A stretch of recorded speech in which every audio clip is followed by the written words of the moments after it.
We are live on YouTube. How is it going, everyone? Week 4 NFL action going to be on our television screens very soon. I see a lot of us already in the YouTube chat. How are we doing this morning, guys? Week 4 is here, and there is a lot, and I mean a lot of exciting action. Landry says, hello, Walter. Are you there? Classic mistake, Landry. My name is Sam. Walter is the artificially intelligent algorithm that I helped build. Chase Edmonds or Jalen Waddle in the flex. I would probably go with Jalen Waddle there. I'm genuinely concerned about the entire Cardinals offense today. I know Kyler Murray and the entire offense has done very well. The game script should be good for Chase Edmonds. And I'm still pretty nervous about the Cardinals offense and really everyone involved. There's going to be several Arizona Cardinals players today that end up disappointing, and it might be Kyler Murray. We are live on YouTube, guys. We are actually live on TikTok as well. We're live on the Patriots.WalterPicks TikTok account right now. We were mistakenly and hopefully temporarily banned from the @WalterPicks TikTok account, so I will not be live on the normal TikTok today, but with the Patriots playing Tom Brady this week, it felt very fitting to go live on the Patriots.WalterPicks account. All right, let me pull up some of my top 10 rankings on the YouTube live stream. And by the way, we had our best week against the spread last week by a lot. We are up to 56% accuracy against the spread on these live streams now, and I am 4 out of 6 picking with locks. So 66% accuracy with the locks. So I'll put those up for a second too to give you some high level thoughts of what I'm thinking about for the upcoming games. What do we think about this one? We got to pick 3 between Tyler Lockett, Terry McLaurin. I'm assuming that's Tyson Williams, Debo, maybe it's Mike Williams. You got to be specific with the Williams because there's a lot of Williamses out there. Debo Samuel and Pittman. I think I would probably go Lockett, Terry, and Debo here though. Deontay Johnson or Najee Harris. I don't think you can be benching Najee Harris. Najee Harris had 14 catches last week? You can't bench Najee Harris in that matchup this week again. He's seeing too much volume through the air and on the ground. You just cannot be benching Najee Harris at this point. Najee Harris is a top 10 running back this week. Tom Brady over 305.5 yards. Yeah, Tom Brady probably going to dominate this week. He's probably going to go 350 yards and 3+ touchdowns. I don't think anyone will be surprised when it happens. But I actually think the Patriots have a chance to win this game. And I'm usually very pessimistic about the Patriots. I'm taking the Patriots +7 as a lock this week against the Buccaneers. And this really has not very much to do with Tom Brady. It has a lot to do with the Buccaneers defense right now. The Buccaneers defense is absolutely decimated, guys. They're without their second cornerback. They're without their third cornerback. And they're likely to be out their first cornerback as well. There's a good chance that Richard Sherman, who was signed less than a week ago and has practiced 3 times and is 32 years old, is going to be the top cornerback for the Tampa Bay Buccaneers today. So, yeah, the Patriots absolutely should cover the +7 spread at home. But it isn't going to feel like a road game for Tom Brady. So it's going to be a very fun one to watch. And I'm nervous as a Patriots fan because, yeah, I do think Tom Brady's going to have a massive day.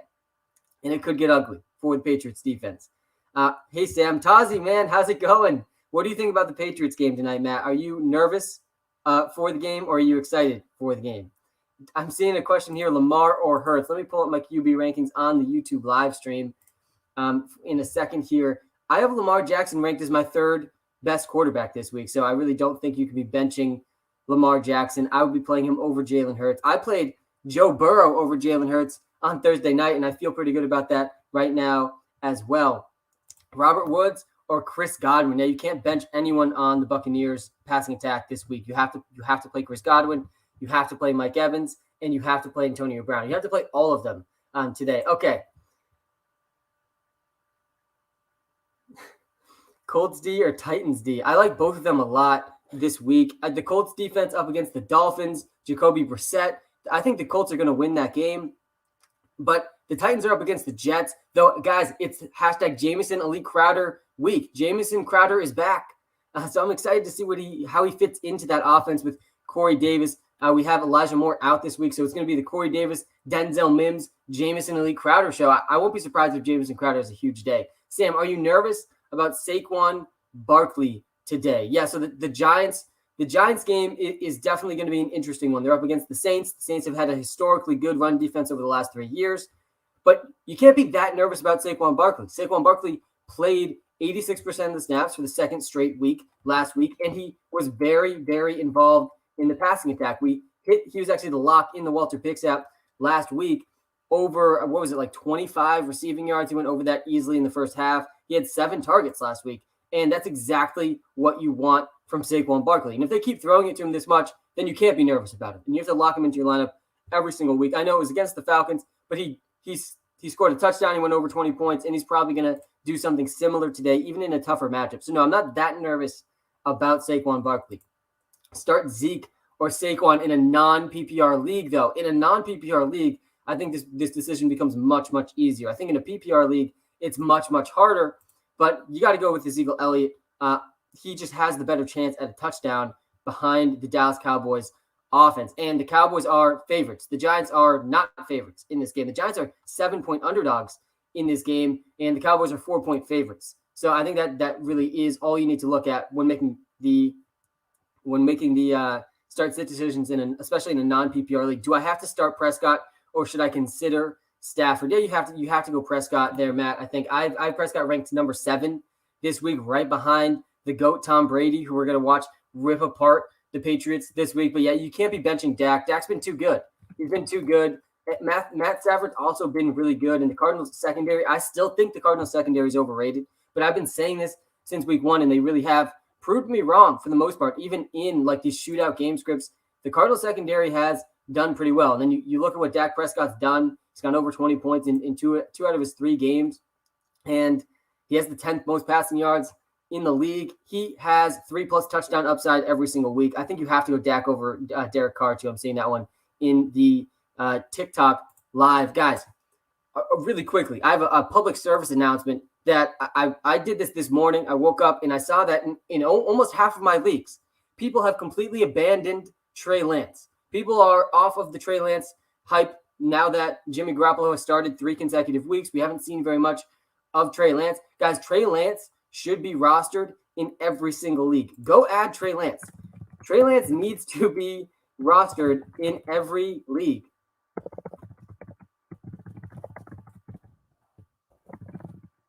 You really should go add him.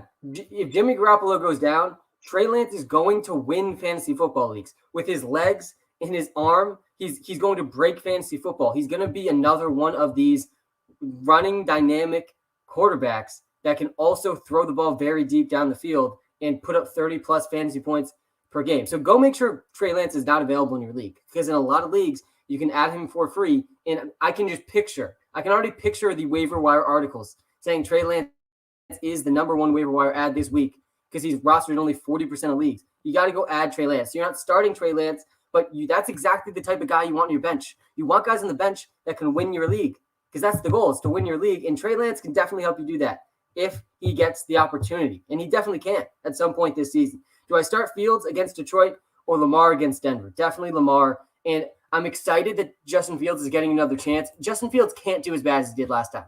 There's nowhere to go but up for Justin Fields. I was very disappointed, obviously, in his week 1, his first start performance. He was really set up to fail by all accounts, but he's also going up against a pretty good defense. And the defense he's going up today is certainly not as good as the Browns defense he played a week ago. He's up against the Lions. Justin Fields could easily go over 20 fantasy points today, but you still have to play Lamar. Lamar is going to go over 20 fantasy points. Lamar Jackson is the greatest rushing quarterback of all time.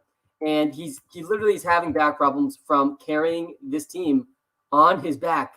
He's averaging 24 fantasy points per game so far. He's gone over 100 rushing yards already once this season. And he hasn't scored less than 18 points. And he's gone up against okay defenses too. So you got to be starting Lamar Jackson this week. Corey Davis or Pittman, start 1. Yeah, Corey Davis is a really interesting one to me this week because Elijah Moore's out. The Jets are in a game against a bad secondary. They're up against the Titans. But all that being said, Jamison Crowder's also back. And so it's going to be really interesting to see how Jamison Crowder affects Corey Davis's target volume. But I would probably still go Corey Davis. I do think Corey Davis is due for a bounce-back game. He's going to be the clear top receiver for the Jets moving forward, even with Jameson, Elite, Crowder back. I think Corey Davis has a bounce back game today. I would probably go Corey Davis, though it is close. And I bet Walter in the WalterPicks app on the iOS app store would probably disagree with me here. I think Walter has Michael Pittman projected for close to 13 points. Hunter Renfrow, Jameson, Crowder, or Westbrook on Titans.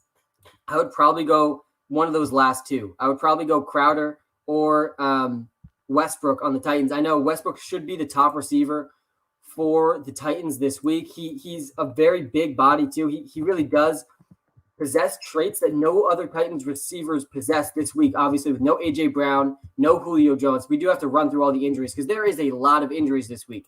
It feels like the injuries are really starting to stack up in the NFL. And I think understanding how injuries are going to impact things in the coming weeks is going to be the biggest edge to be had in all of the NFL. And we really do want to understand how these injuries are going to impact things. And one of the ways they're going to impact things this week is the Titans passing attack. Westbrook is all of a sudden a wide receiver 2 in fantasy football, and he's available in 75% of leagues. I would probably go Westbrook, honestly. I do want to see Jameson Crowder's role before we trot him out there in fantasy. I actually did complete a couple trades for him in a couple of my high-stakes leagues. I sent away Trey Sermon for Jameson Crowder, which was probably a little bit of a force, but I think Trey Sermon, he has like one more week of usability, and then Elijah Mitchell is going to be back.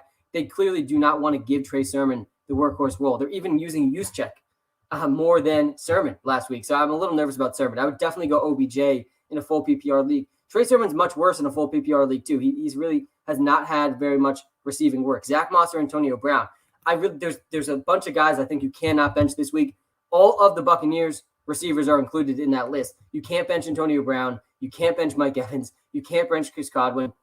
There's no Gronk this week. That's a boost for all of them in terms of the probability that they can score a touchdown. Tom Brady is going to throw for 3+ touchdowns tonight against the New England Patriots. I actually think the Patriots could easily cover the spread still, +7. I think the Patriots could very easily win the game still with the Buccaneers defense completely decimated.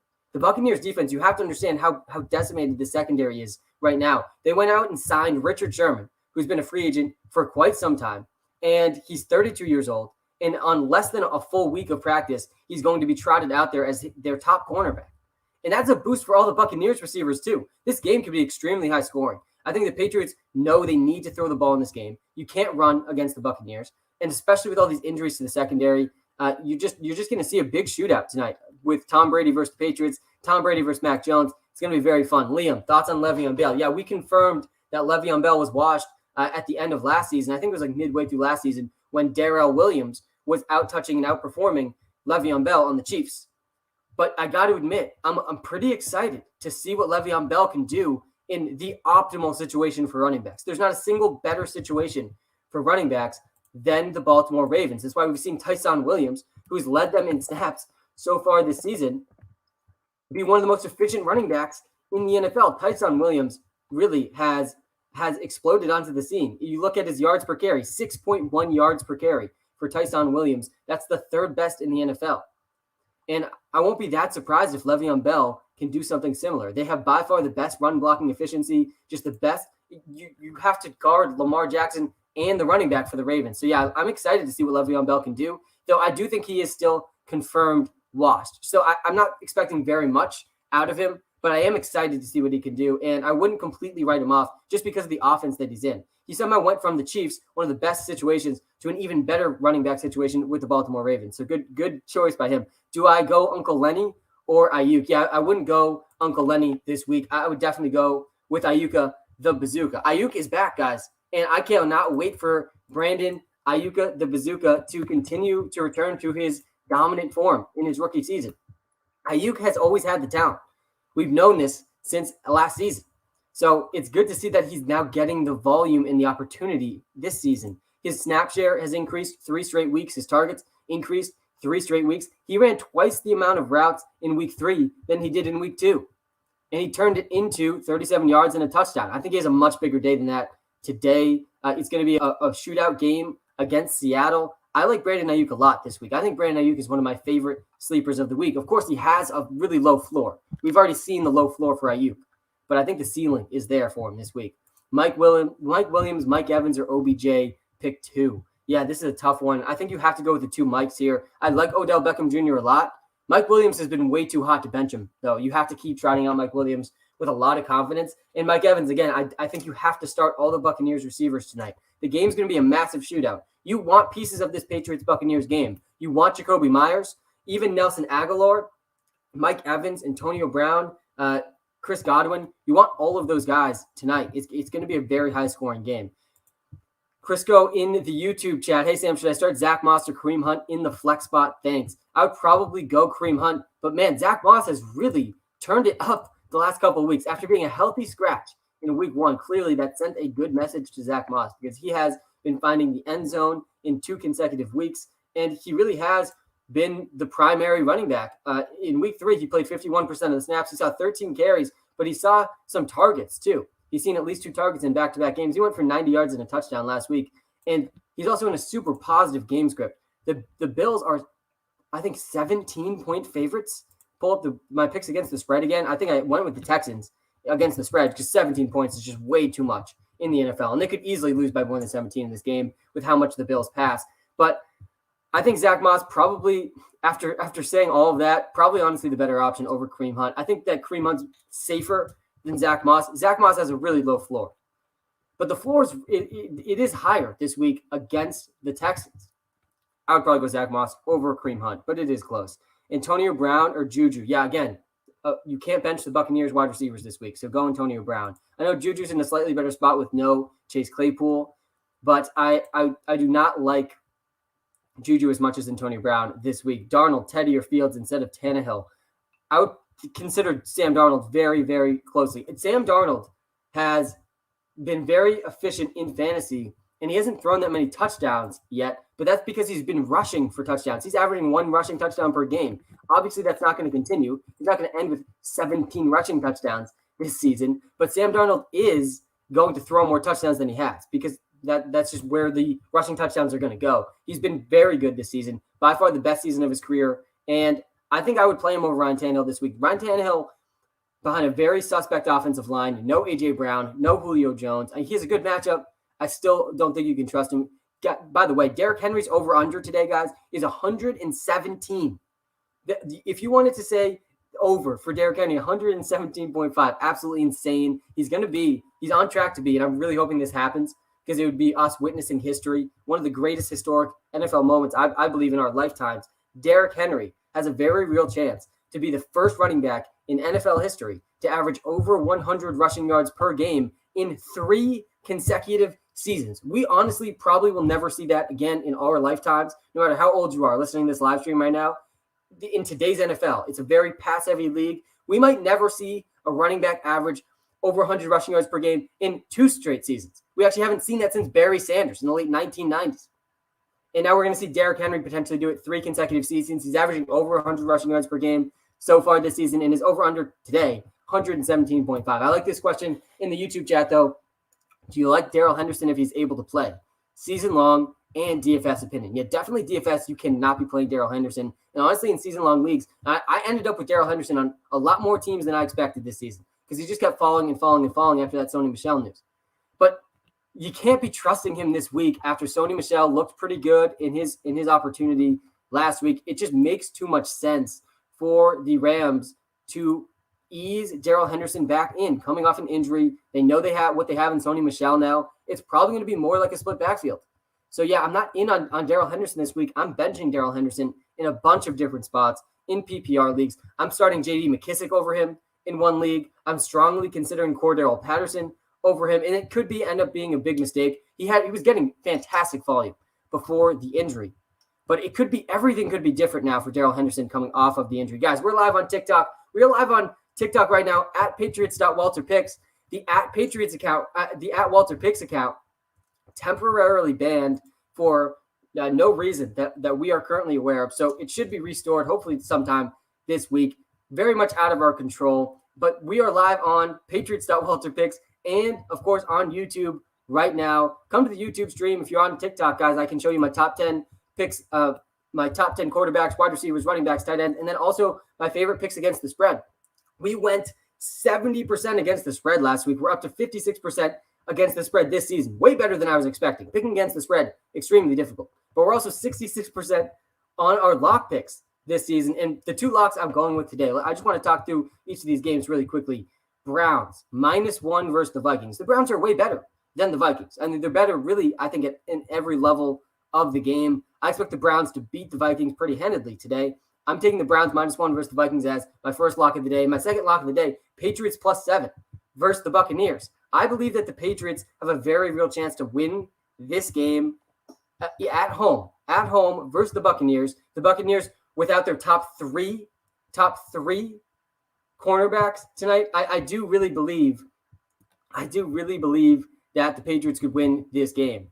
So those are my two locks against the spread today, and we are 4 out of 6 on the locks against the spread so far. A-Rob, CEH, Renfro, or Corey Davis. Yeah, I would probably go Clyde Edwards-Helaire. Clyde Edwards-Helaire proved a lot of his haters wrong last week, and I think he's going to do the exact same thing this week. The Chiefs and Eagles game is going to be one of the most exciting 1 o'clock games today. The Kansas City Chiefs, 1-2. They are last in their division. They need to win. This is a must-win game in Week 4 for the Kansas City Chiefs. Nobody expected them to be 1-2 at this point in the season. But the Eagles are also in a must-win situation. I just think that the Chiefs have a good chance to really just blow the doors off the Eagles, completely destroy them in Philadelphia, and I could see them winning by multiple touchdowns in this game. Pittman or Ruggs. Yeah, Henry Ruggs has been a lot better than I anticipated this season. But I also, all offseason, wanted to make it very clear, you can't write off Henry Ruggs yet. He's only going into his second year, and he had very good draft capital. This is the exact type of player you do not want to write off after 1 year, Henry Ruggs. And Henry Ruggs has really shown us exactly why. So far this season, he has been over 60% snap share every single game, at least 5 targets every single game. He's got 7 targets back-to-back games. He's leading the team in air yards. He's leading the team in receiving yards after Darren Waller, of course. He's gone over 12 fantasy points back-to-back games. And the Raiders are up against a Chargers team that really has had a lot of shootouts this season. So yeah, I like Henry Ruggs, I think, a little bit more than Pittman in terms of ceiling. I do think Pittman has a decent floor, but Paris Campbell's also back. I think Pittman's floor is actually a lot lower than you might realize. So I would probably go with Henry Ruggs. But then you look at how wide receivers have done against the Chargers. They haven't done very well. They've actually been the second best defense against receivers this season. So I would argue that the ceiling is higher for Henry Ruggs in what should be a shootout game. I expect the Colts to run all over the Dolphins today, which makes me not like Pittman nearly as much. By the way, if you missed my PSA earlier, guys, Trey Lance should be rostered in every single league. He's available in way too many leagues right now. Over 50% of leagues, Trey Lance is sitting there for free right now. Go add him. Drop someone on your bench that you're not going to start. If you look at your team, a lot of times there's players that should be rostered on your team, but they're realistically never going to start. They're like the 4th or 5th running back or receiver on your team, or if you have a second tight end, second quarterback, go add Trey Lance. Trey Lance is 1 injury away from winning you your fantasy football league. That's how good Trey Lance is going to be whenever he starts. Hey, Sam, love the app. JV, thanks, man. Yeah, if you haven't checked out the WalterPicks app yet, guys, in the iOS App Store, it leverages machine learning, artificial intelligence to help you dominate your fantasy league and help you dominate on DraftKings and FanDuel and dominate player props. We got 10 player props in the WalterPicks app today. So, JV, thanks, man. It's the number one way you can support me, by going and downloading the WalterPicks app. Should I start Mike Evans or OBJ at flex? Yeah. I'm saying to every Buccaneers question today, you don't even need to ask them. You should start Mike Evans. You should start Chris Godwin. You should start Antonio Brown. Start all of them. CEH or Swift.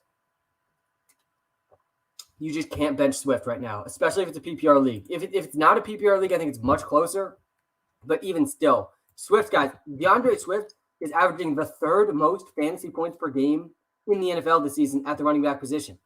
He has to be started in every single PPR league. The target volume he's seeing the 2nd most targets in the NFL at the running back position. He's averaging the most receiving yards per game at the running back position, the 3rd most fantasy points per game. You have to start him. And then for whatever reason, the Colts head coach, the Lions head coach gets on his press conference and says, you're going to see a lot more of DeAndre Swift, which I don't understand. You're probably going to see the exact same amount of DeAndre Swift. But regardless, you got to like DeAndre Swift a lot this week. Moss, Sermon, or Corey Davis.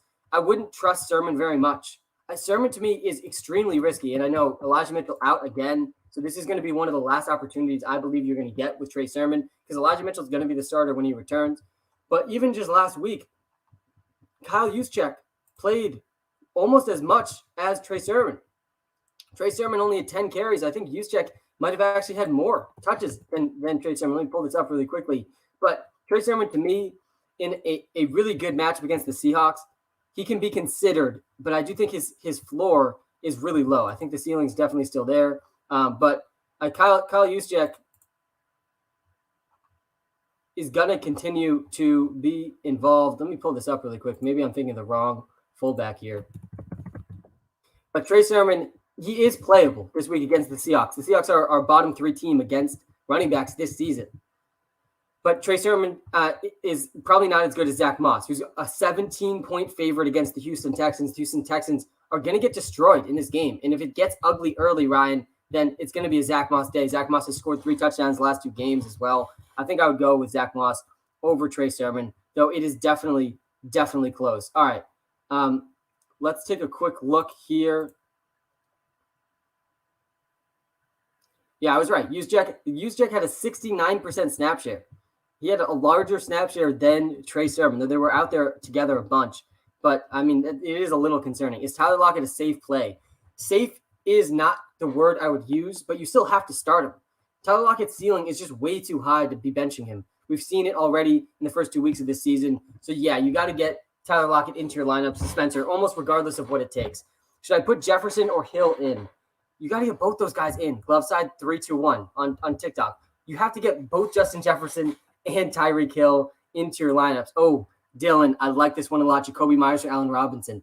You want Jacoby Myers instead of Allen Robinson this week. We're going to be breaking our rule with Allen Robinson this week, and that probably means this is going to be the week Allen Robinson goes off. But I think we set the rule too early. We overestimated our confidence in Matt Nagy.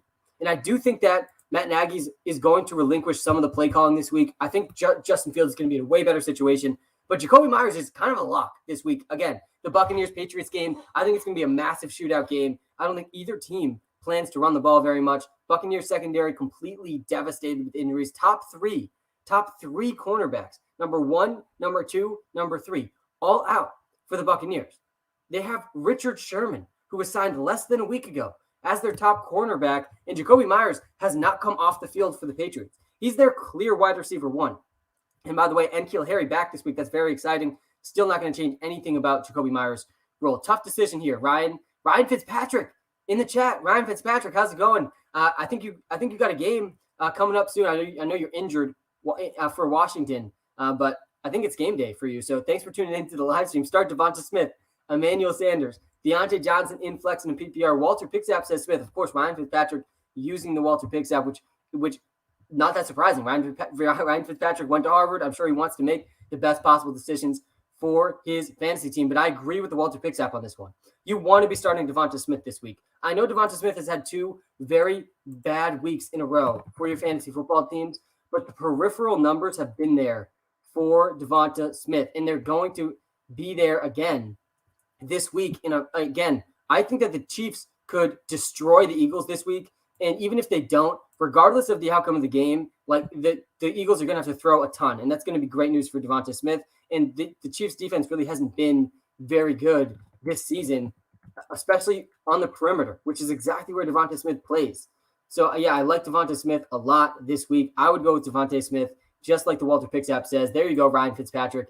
I got you, man. All right, getting back to some of the other chats. Hey, Sam, should I start Lamar Jackson or Jalen Hurts this week? Yeah, let me pull up my quarterback rankings really quick. We're going to go through position by position. We're live on TikTok and YouTube. By the way, if you're watching live on TikTok, link is in the TikTok bio for the YouTube stream. And you can see my picks against the spread, my top 10 running backs, wide receivers, quarterbacks, tight ends on the YouTube stream. Can't see those on the TikTok live stream. We're live on Patriots.WalterPicks today. The @WalterPicks channel temporarily down for, I think, just a mistake banning. But we are going to be back soon, I promise. Here we go.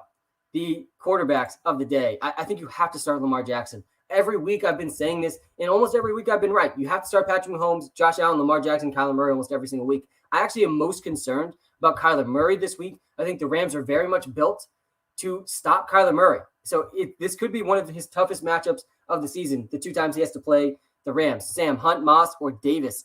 I would probably go Moss. I think I have to go Moss over Hunt and definitely over Mike Davis as well. Carr or Herbert? I would probably go Justin Herbert over Derek Carr. They're playing each other, I think, Monday night. I would go Justin Herbert over Derek Carr, but it's close. Jeff Wilson. What about Jeff Wilson? I believe he's still on the IR, is my understanding. Can you trust Ayuk? Ayuka, the bazooka, can be trusted, I think, more this week than any other week previously. Full trust? No, you can't fully trust Brandon Ayuk yet, but everything seems to be trending in a very good direction for Brandon Ayuk. His snap share has increased in 3 consecutive weeks. His targets have increased in 3 consecutive weeks, and that trend's probably going to continue because we know the talent is there for Brandon Ayuk. So that's what I would say about Ayuk. I think you can trust him. I don't know if I would start him over Robert Woods, though. I think that one's very close.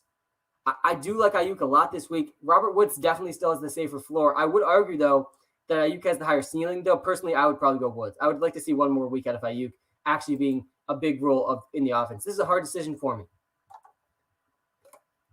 Edwards is saying, I've been using the app for 2 years now. Edward, thanks, man.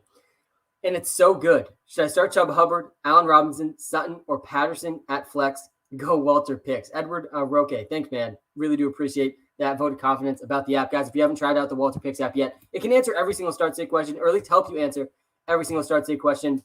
And it can also help you dominate trades and dominate DraftKings and FanDuel and player props. But Chuba Hubbard, Allen Robinson, Sutton, or Patterson at flex. Definitely not Patterson in this situation. I think he's a pretty big tier below all of these guys. Honestly, I think this is between Hubbard and Sutton.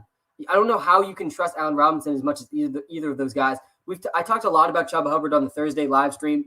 I think you kind of have to start him. We've seen this before in the past with Mike Davis as the backup for Carolina. 75% of Christian McCaffrey is better than 100% of almost every other running back in the NFL. That's how good Christian McCaffrey is. That's how good the Panthers team is for running backs. And it's in what should be a pretty high scoring game against the Cowboys. So I would probably go Chuba Hubbard. Even if he doesn't have a good rushing day, he's going to be involved as a receiver. This is exactly why you like Panthers backfield running backs. Though to me, Sutton has by far the highest ceiling because Sutton is dominating the air yards for the Denver Broncos. Sutton really has a really, really valuable role in fantasy football right now with the air yards that he's seeing. You look at Courtland Sutton so far this season, he has the 6th most air yards in the NFL.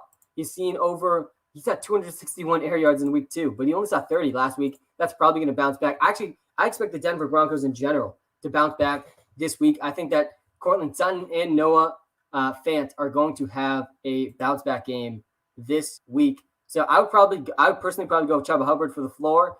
But if you're going for the ceiling, then it's probably Courtland Sutton. I like this question because, Joey, I gave some advice earlier this stream that you should go at Trey Lance. Trey Lance is available in so many leagues right now. He's one injury away from winning you your league. And, Joey, this is the question I would ask you about Will Fuller for Trey Lance. If you're going to drop someone for Trey Lance, look at your team. Is Will Fuller ever actually going to start on your team? Because if you have Will Fuller and he's who you're considering dropping, he's probably your 5th or 6th best wide receiver. And if that's the case, yeah, go drop Will Fuller. Will Fuller is not going to win you your fantasy football league. Trey Lance can.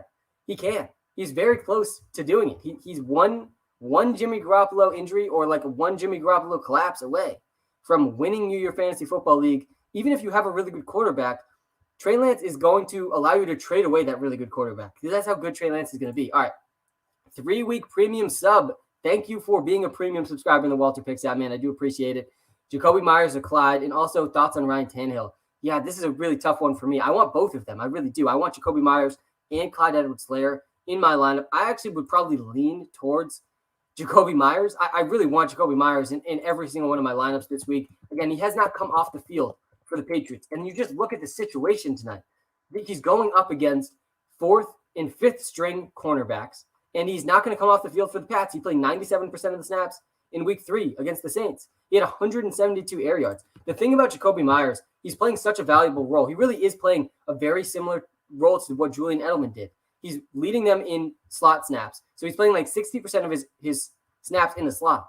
But when he's not in the slot, he's running deep down the field, and he's getting deep targets down the field too. So he's getting like these valuable volume in the slot, but he's also getting the valuable deep targets down the field when he's outside of the slot. He really can run the entire route tree. So in a game that I think is going to be super high scoring against the Tampa Bay Buccaneers, as much as I like Clyde, and I think Clyde is going to be in a great situation this week too, and I really would try to get you to start both of them, I would probably go Jacoby Myers. over Clyde Edwards-Helaire. And thoughts about Ryan Tannehill. I'm super nervous for Ryan Tannehill this week. It's going to be one of these games where we see Derrick Henry touched the ball 30 plus times. There's no Julio Jones. There is no AJ Brown. Ryan Tannehill has really struggled so far this season, and a large part of it has been really inefficient play calling. They are running one of the least play action plays in the NFL so far this season. They were top 5 in that stat last season. What's the floor for Ryan Tannehill this week? It's probably under 15 points, which he did in week 2 in a great matchup against Seattle. He's only really had good matchups so far. He has done very little with them.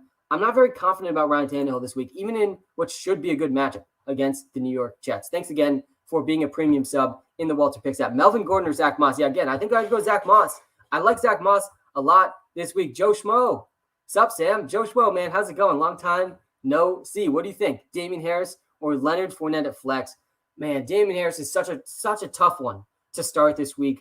We've seen the Tampa Bay Buccaneers, unsurprisingly, continue to just dominate running backs. And this has been all the way back to last season. This front seven is no joke. And they're actually they have a couple injuries in their front seven too, and still they've allowed, I think, the 7th fewest points to running backs this season. And really a lot of the points, the fantasy points they're allowing to running backs is through the air.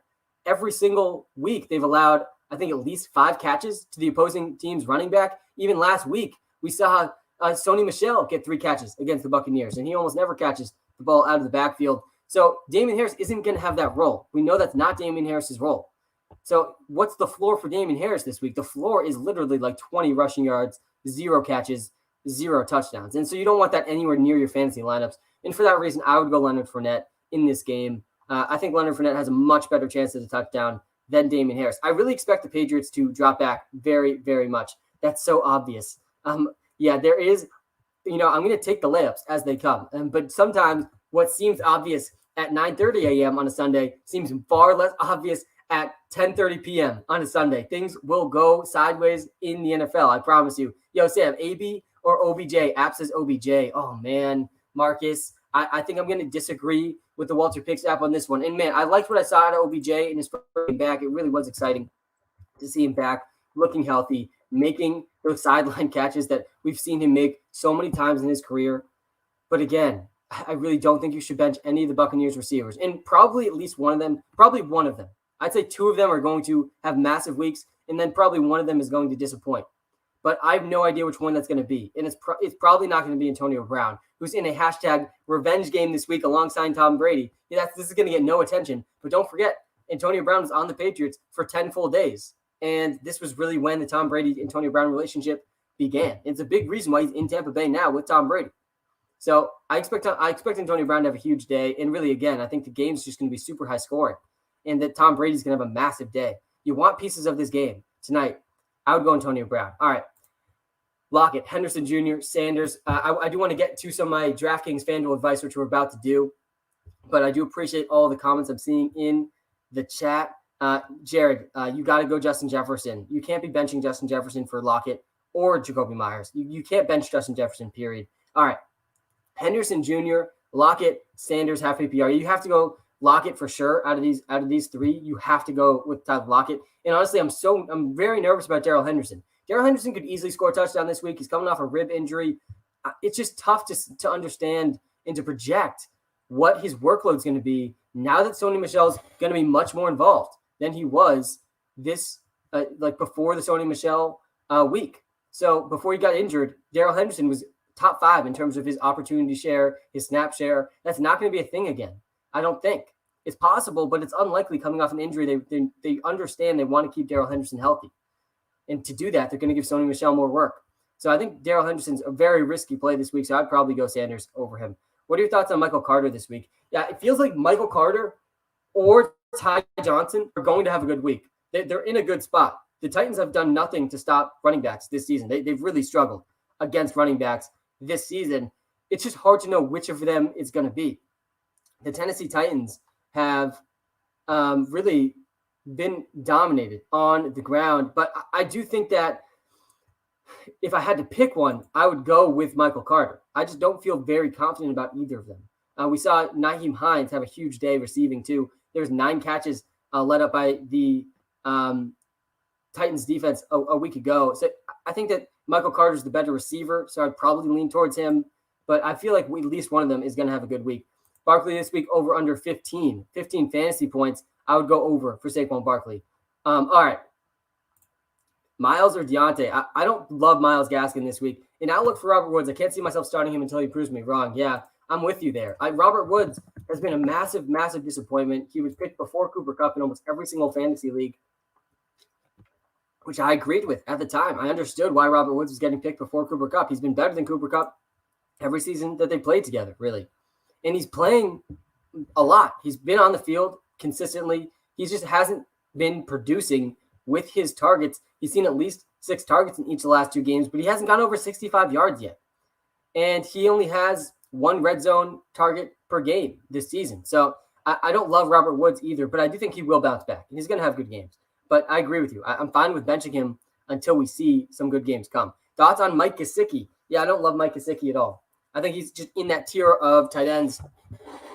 He's in the tier of tight ends that's just like, he doesn't score a touchdown. He probably scored less than 7 fantasy points. And that's the majority of tight ends in the NFL this season. Trey Sermon or Miles Sanders? I would go Miles Sanders. I think Trey Sermon's a huge, huge, huge landmine this week. I really, like, he barely led the backfield last week in a very similar situation. He's in a better matchup this week. So I understand wanting to play Trey Sermon.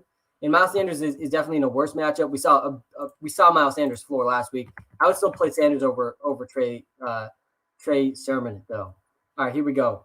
I want to talk a little bit about DraftKings, FanDuel, and my DraftKings lineup for this week. We are 2-1 now in my high-stakes season-long DraftKings league. It's a new head-to-head matchup every week, and I've come in the top 5 in 2 straight seasons, and I'm 2-1 so far. We had a brutal week last week with A.J. Brown getting hurt on the first play of the first offensive play for the Tennessee Titans. A.J. Brown went down. And so that was not good for our DraftKings lineup last week. And so we lost really largely because of that injury.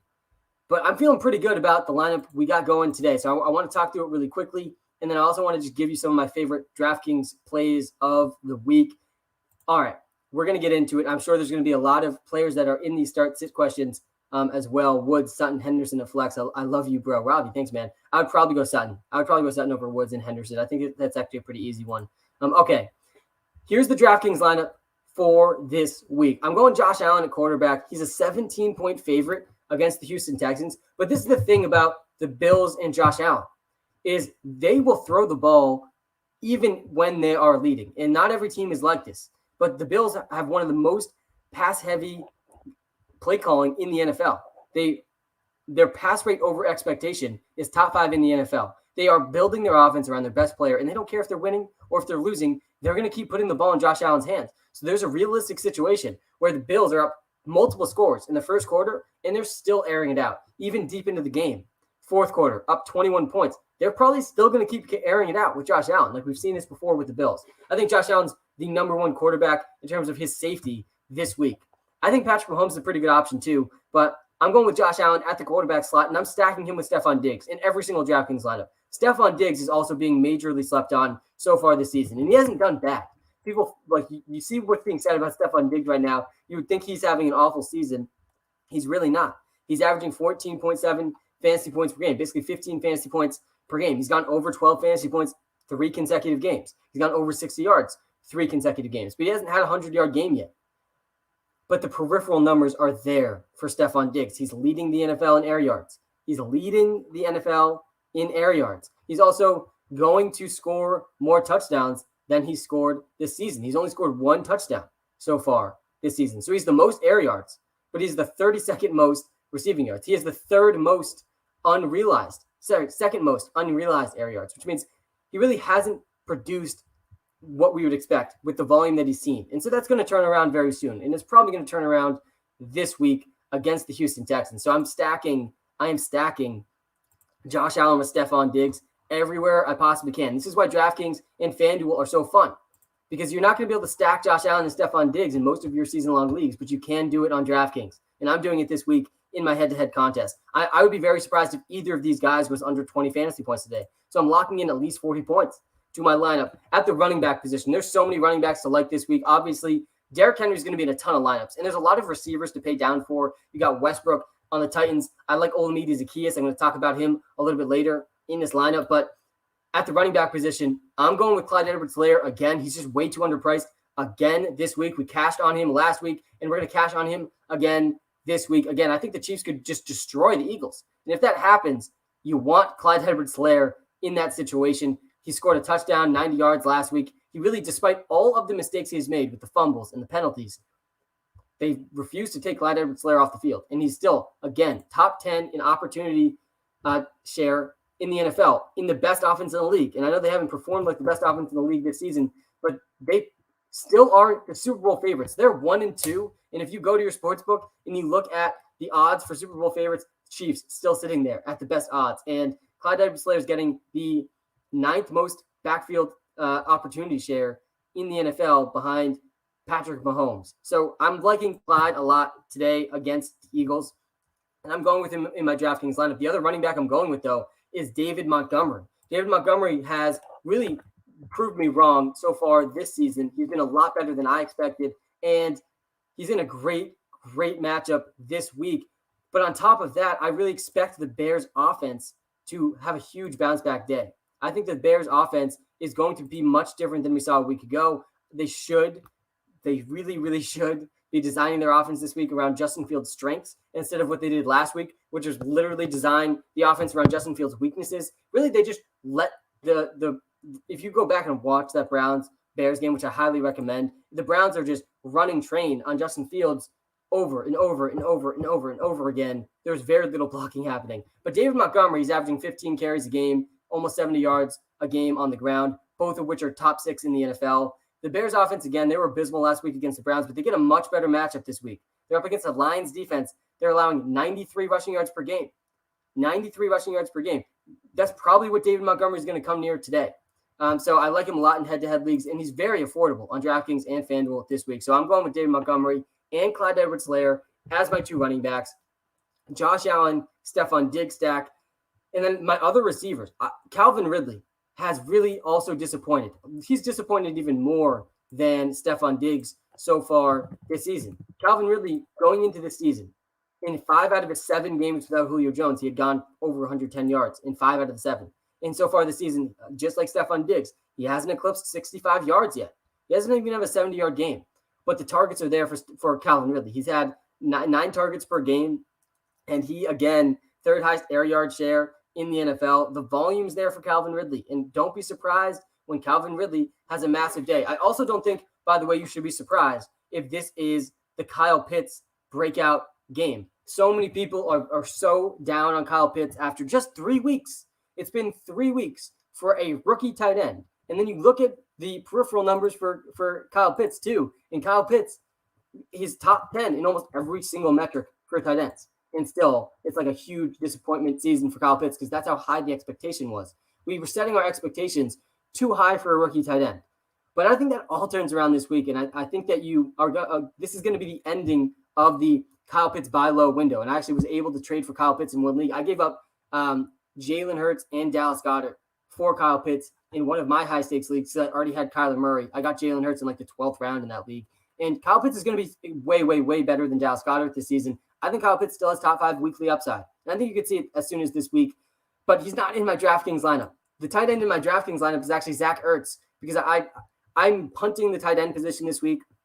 Zach Ertz, again, I think the Chiefs could destroy the Eagles today. And if that happens, I think Zach Ertz could end up with a touchdown and a few catches. I'm not expecting a very big day from Zach Ertz, but he's also 3,500 on DraftKings. He's basically the stone cold minimum. And he's seeing very similar volume to Dallas Goedert.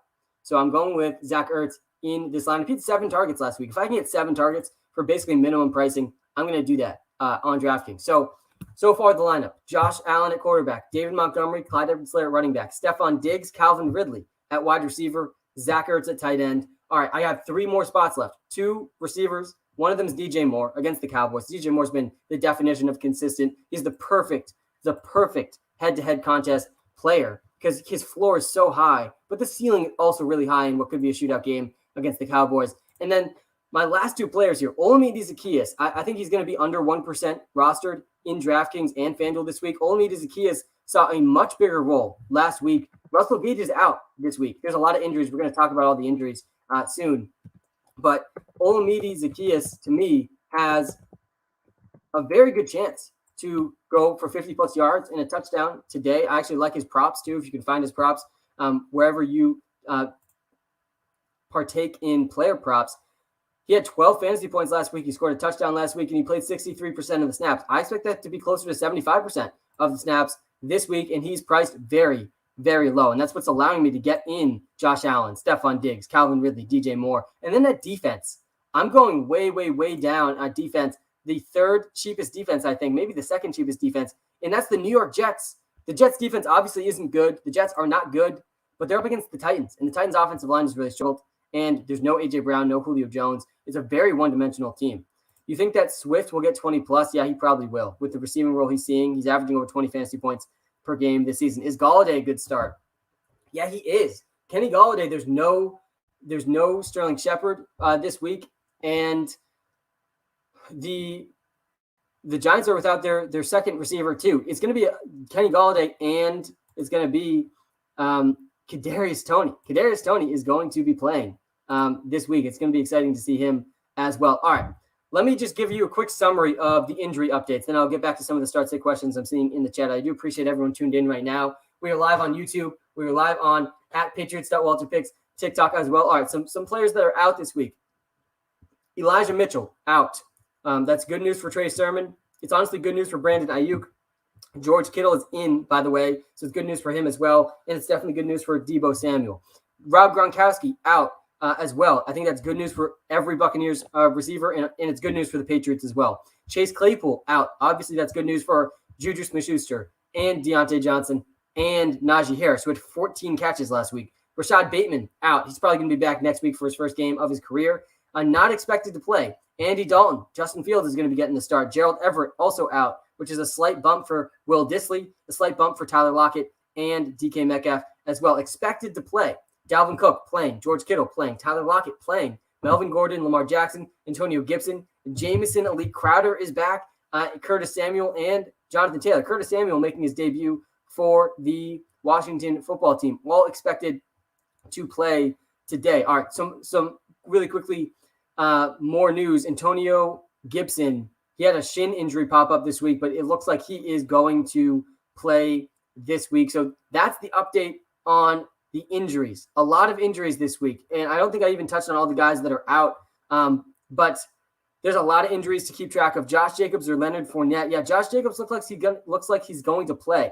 I would probably go Josh Jacobs. He's in a good matchup this week. They really have struggled to stop the run. I think they've been worst against the run, the Chargers. Yo, Sam, love the app. Thanks, man.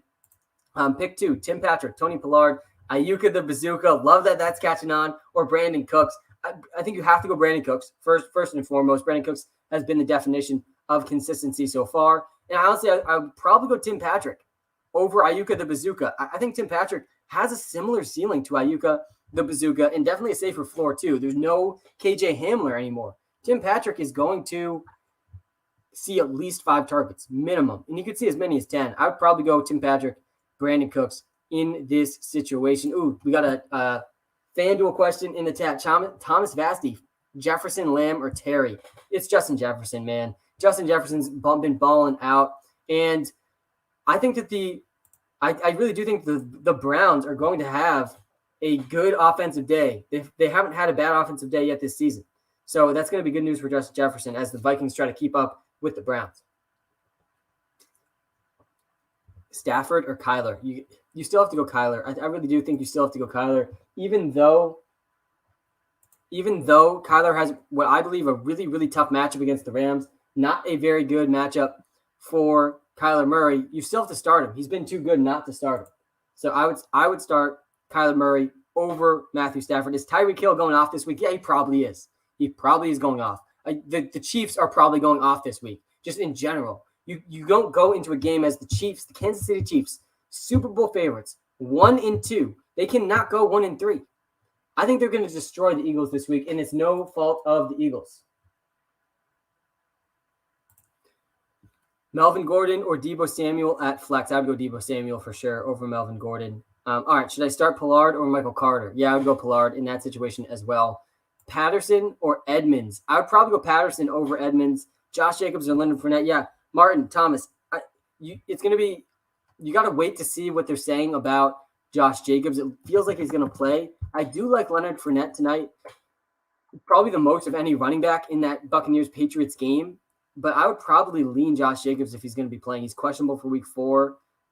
If you're not 100% confident he's going to play, then you got to go Leonard Fournette. But if you are feeling 100% confident he's going to play by the Sunday night game, then you go Josh Jacobs. All right.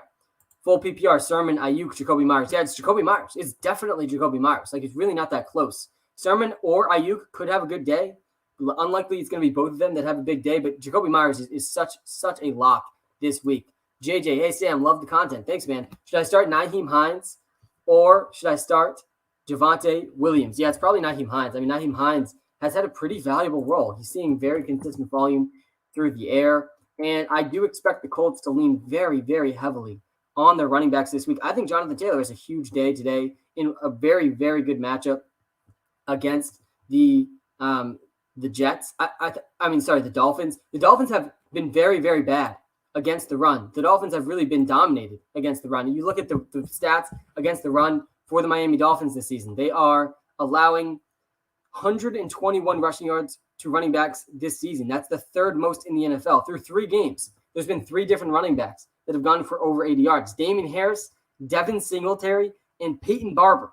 I mean, the thing about looking at like the average stats allowed so far this season, a lot of times those numbers can be misleading because teams have gone up against really good players. But the Dolphins haven't. The Dolphins have been dominated by Damian Harris for his best game of the season.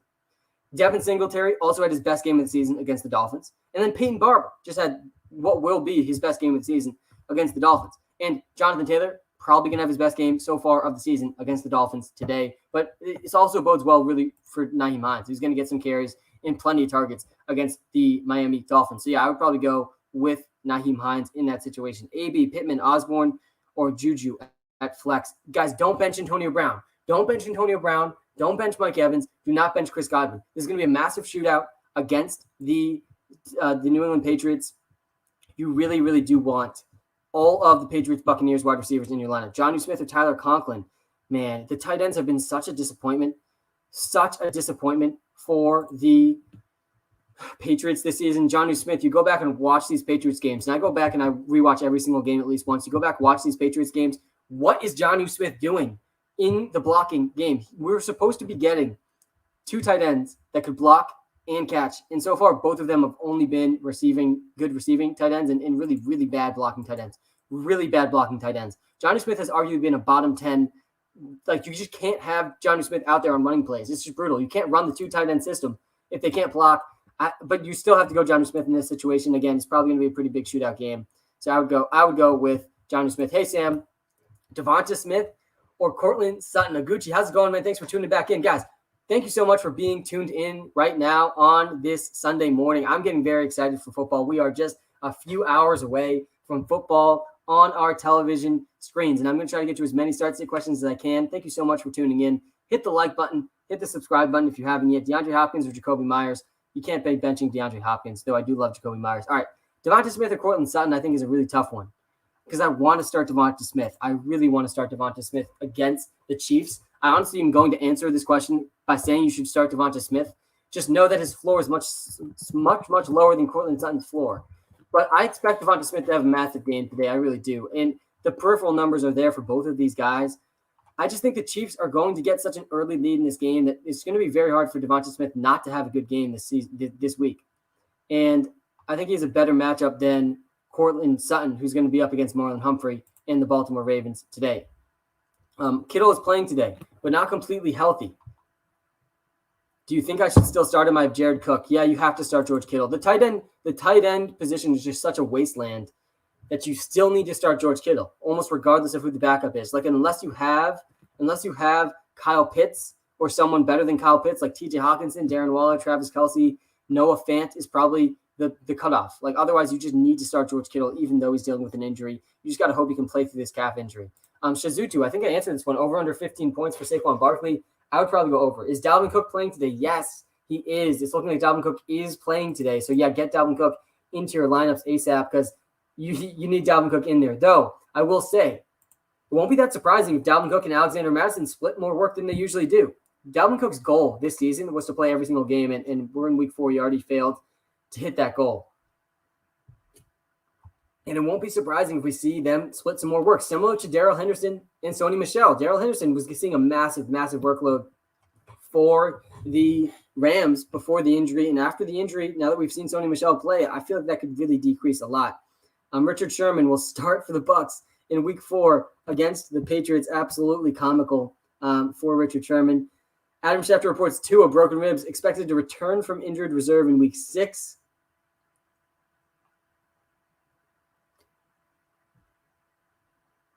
Emmanuel Sanders or Allen Robinson? Emmanuel Sanders has seen such a valuable role in the Buffalo Bills backfield, way more valuable than anyone expected heading into the season. He's really dominating air yards.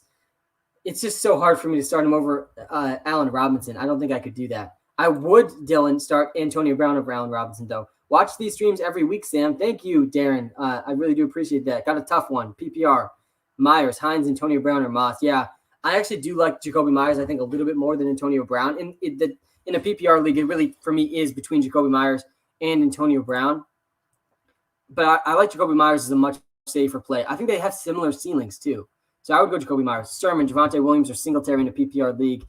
This one's very tough. Good morning, by the way. Thank you for the good morning. I would probably go with Singletary. I think Singletary and Moss, and they're 17-point favorites against the Texans. I like the entire Bills team a lot this week. Sermon and Javonte Williams, to me, are much riskier. Myers or Godwin or OBJ PPR. Yeah, it's Godwin for me.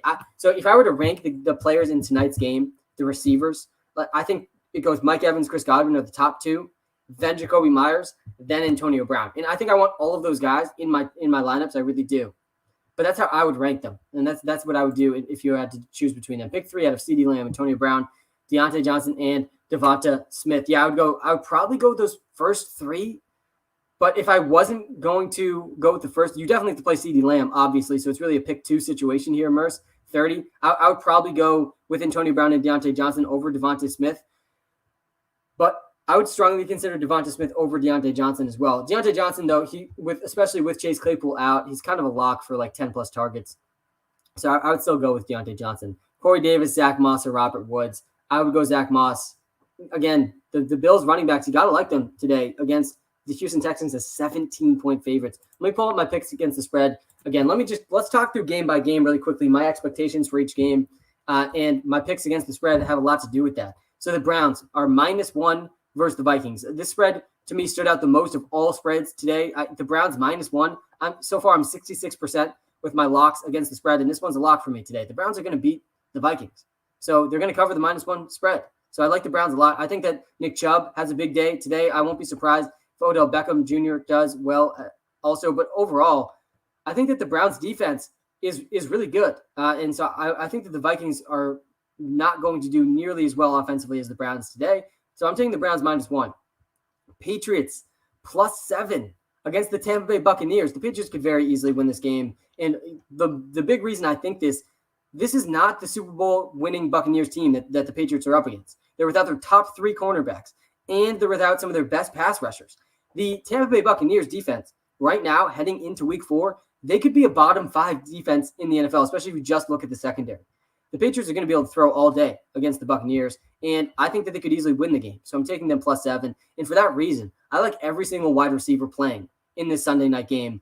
Patriots versus Buccaneers. By the way, Tom Brady going to pass Drew Brees in the all-time passing record tonight. There's going to be such a mix of emotions. As a Patriots fan, though, I'm just really, really hoping the Patriots do not get blown out in this game because, man, that's just going to be a tough blow to the entire fan base. Thoughts on Miles Sanders this week? Miles Sanders, we saw his floor last week. He's going to have a really low floor again this week because I think that the Chiefs could destroy the Eagles. I'm taking the Chiefs as 7-point favorites against the Eagles. And I don't feel good about laying 7 points, but they could easily win this game by 14, 20 points. It won't be that surprising. And if that happens, it's going to be bad news for Miles Sanders. Last week, Miles Sanders, he had two carries. And somehow he still ended with 8.5 fantasy points because he turned his 3 catches into 55 yards. He still was out there for 2/3 of the snaps, which was good. But Miles Sanders' floor is just way too low for me in this game to be trusting him. I'm very nervous about him in this game. Raiders versus the Chargers. I see Raiders.WalterPicks in the TikTok chat, man. And I feel like I've picked against the Raiders every single week, and I've been wrong every single week so far about the Raiders. They really proved me wrong a lot. But I'm picking against them again this week, and it's probably going to end up being a mistake again.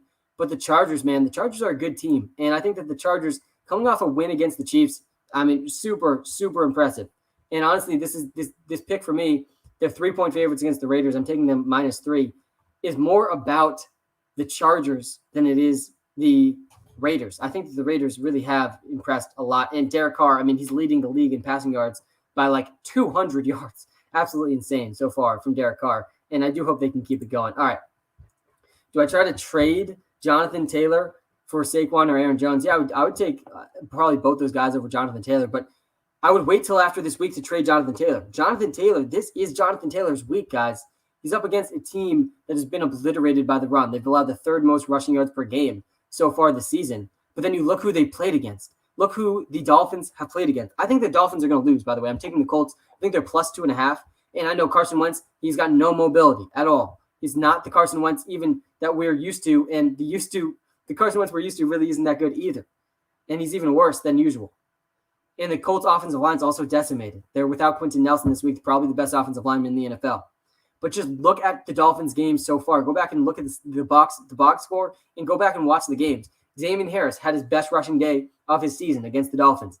Devin Singletary had his best rushing day of the season against the Dolphins. Peyton Barber had his best rushing day of the season against the Dolphins. We're 3 for 3 so far with best rushing days of the season against the Dolphins. And you look at Jonathan Taylor, and Jonathan Taylor is going to see minimum 15 carries against the Dolphins today in a game where Carson Wentz, we do not want Carson Wentz throwing the ball very much.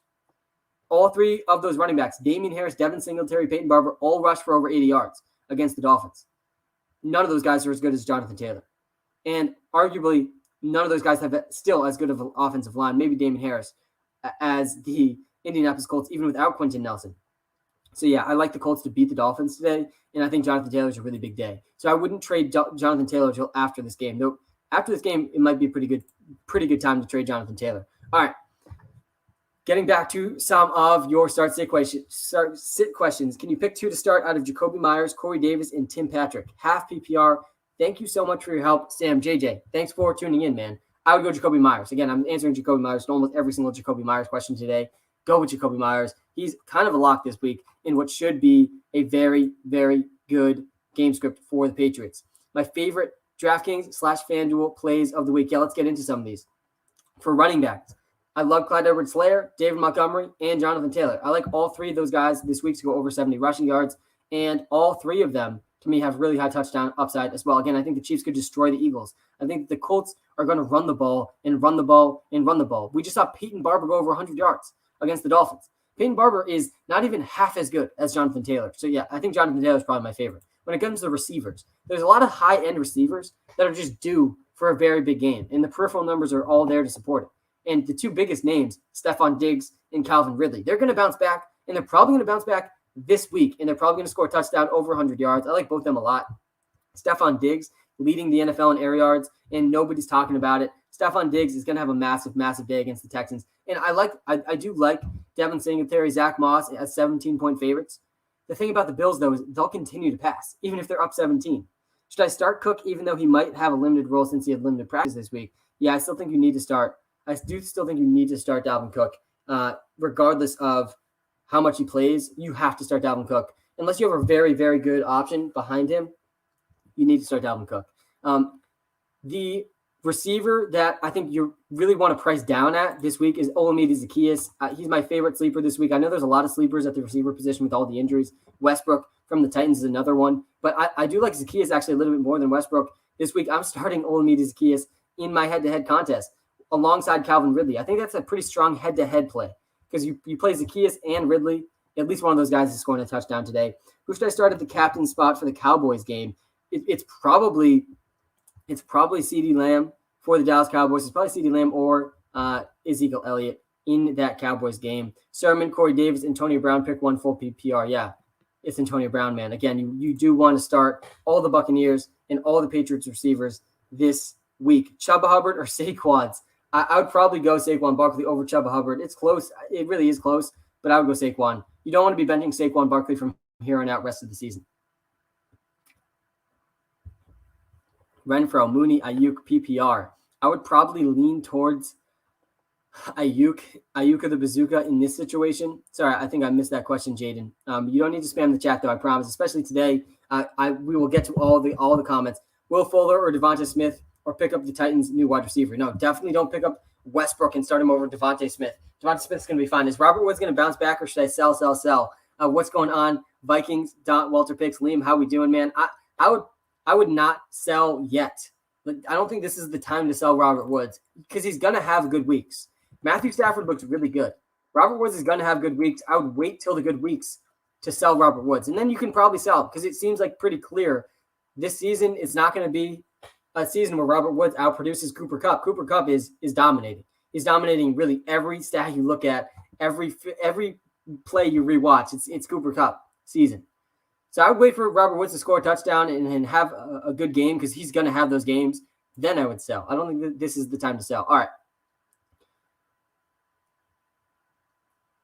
I'm hoping secondaries keep the focus on Kupp after these huge weeks. Yeah, I feel like I fall into that trap too, though. And, there's only so much you can do to stop Cooper Kupp, even if you're focusing on him. And I actually think, especially slot receivers, they're much harder to focus attention on than the guys on the outside. Tannehill or Darnold. Drop Lance for Darnold this week. I don't think I would drop Darnold this week. I think this is the week to play Sam Darnold over Ryan Tannehill. If anything, I would drop Ryan Tannehill for Trey Lance. I think that Trey Lance should be rostered in every single league, though. I said this earlier in the stream. Whoever it takes, you drop him for Trey Lance. Trey Lance, he's an injury away from winning your league. He really is one injury away. Is A-Rob doomed on the Bears? He's not doomed. I do think that the Bears, this game is going to be so telling for the Bears, though. They need to design their offense around their quarterback. Don't give Justin Fields the same offense as Andy Dalton. That just does not make any sense. And they really built the Bears offense around Justin Fields' weaknesses last week. I expect that to change. And it feels like, and this hasn't been confirmed, but it feels like that Matt Nagy's going to relinquish play calling duties to Bill Lazor, which is going to be good. It's going to be very good news for Justin Fields and the whole offense. Even though Lazor's not like this offensive play calling maestro or anything, I think that he's much better than what Nagy's doing. So that should help too. I think that you can't sell Allen Robinson either. He's probably going to bounce back. Should I start Ayuka the Bazooka this week? Yeah, I'd love to see that name catching on. I do think Ayuka the Bazooka is going to have a good week this week, but we know his floor is really low. He's just improved every single week. Is Tyson Williams droppable? Yeah, he is. It's tough, man. He's playing over half the snaps for the Ravens each of the last 2 weeks, but you still can drop him because the floor for Tyson Williams is so low. That's why I was saying you really should be trading away Tyson Williams the second that you had him. I tried to trade him away in so many leagues, and I was only successful in one of them. And he's going to be on the waiver wire after this week, probably for me.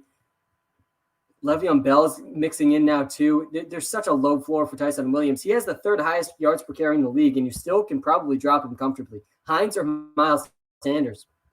I honestly lean towards Hines this week over Miles Sanders. Miles Sanders had 2 carries last week. 2 carries. Moss or Henderson, Crowder or Sanders. Love your content, man. Thanks, man. I do appreciate that. I think this is a week to bench Darrell Henderson. I really have very little faith in Darrell Henderson. Coming off the injury, he's going to split time with Sony Michel. You're really hoping for a touchdown.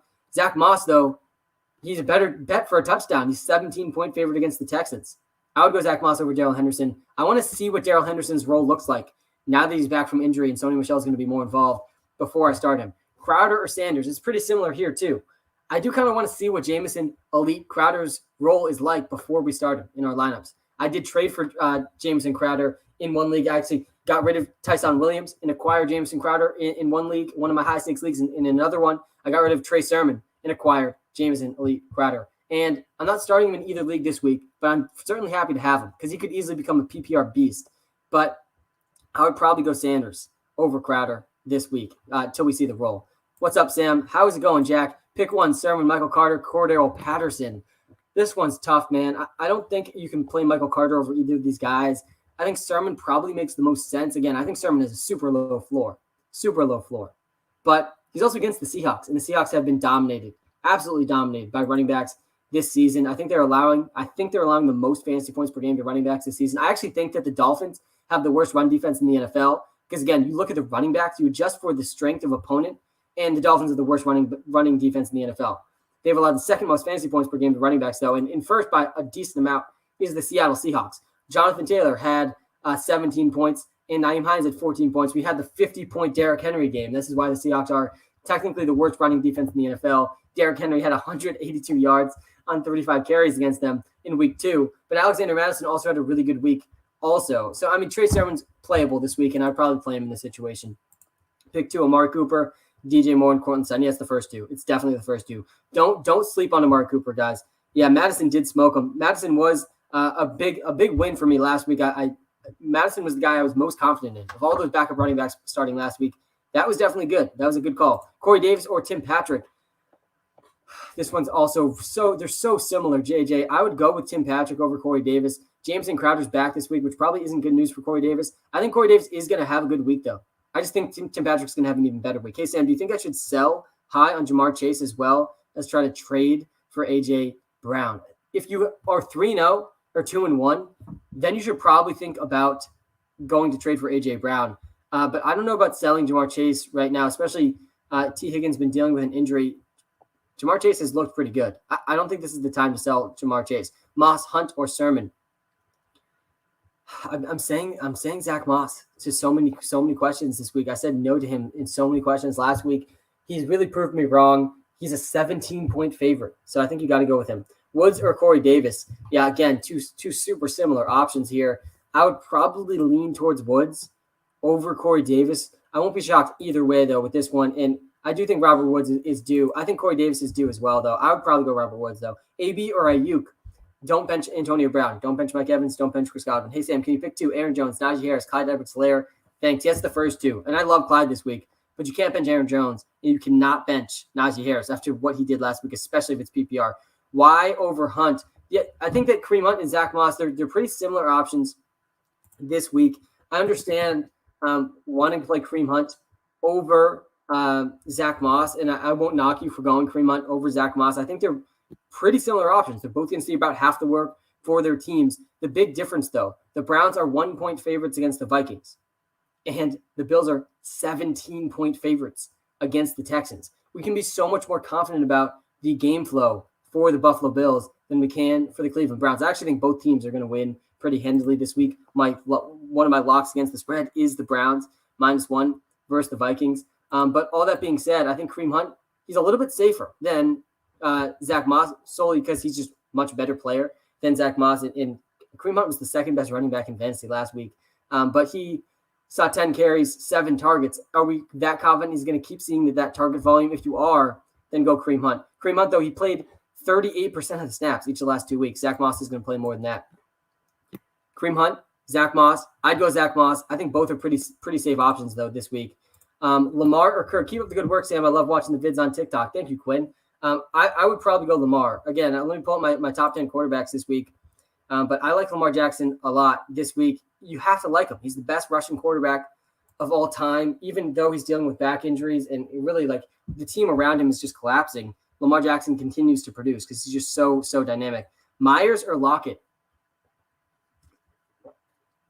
I want to say Myers, but you kind of have to go Lockett. You can't be benching Tyler Lockett for Jacoby Myers. Should I drop Sony Michel for Jameson, Elite, Crowder? No, I wouldn't do that, Jonah, yet. Though, of course, I do love the Jameson, Elite, Crowder comments. I think that Sony Michel, you got to see what the role is this week. After this week, then you can do it, yeah. Clyde or Chuba? Man, I think I would go Clyde over Chuba Hubbard. I like Chuba Hubbard a lot this week. Again, I think 75% of Christian McCaffrey is better than 100% of most other players. But Clyde is in such a good situation, 7-point favorite against the Eagles. The Eagles really haven't been great against running backs this season. And I think that the Chiefs are going to win by more than 7 points too. And if that happens, then it's going to be great news. The Eagles allowing the 9th most fantasy points per game to running backs this season. And Clyde is probably going to continue that trend. They've allowed over 150 yards to running backs in almost every game. And Clyde's going to get 75% of the touches for the Chiefs.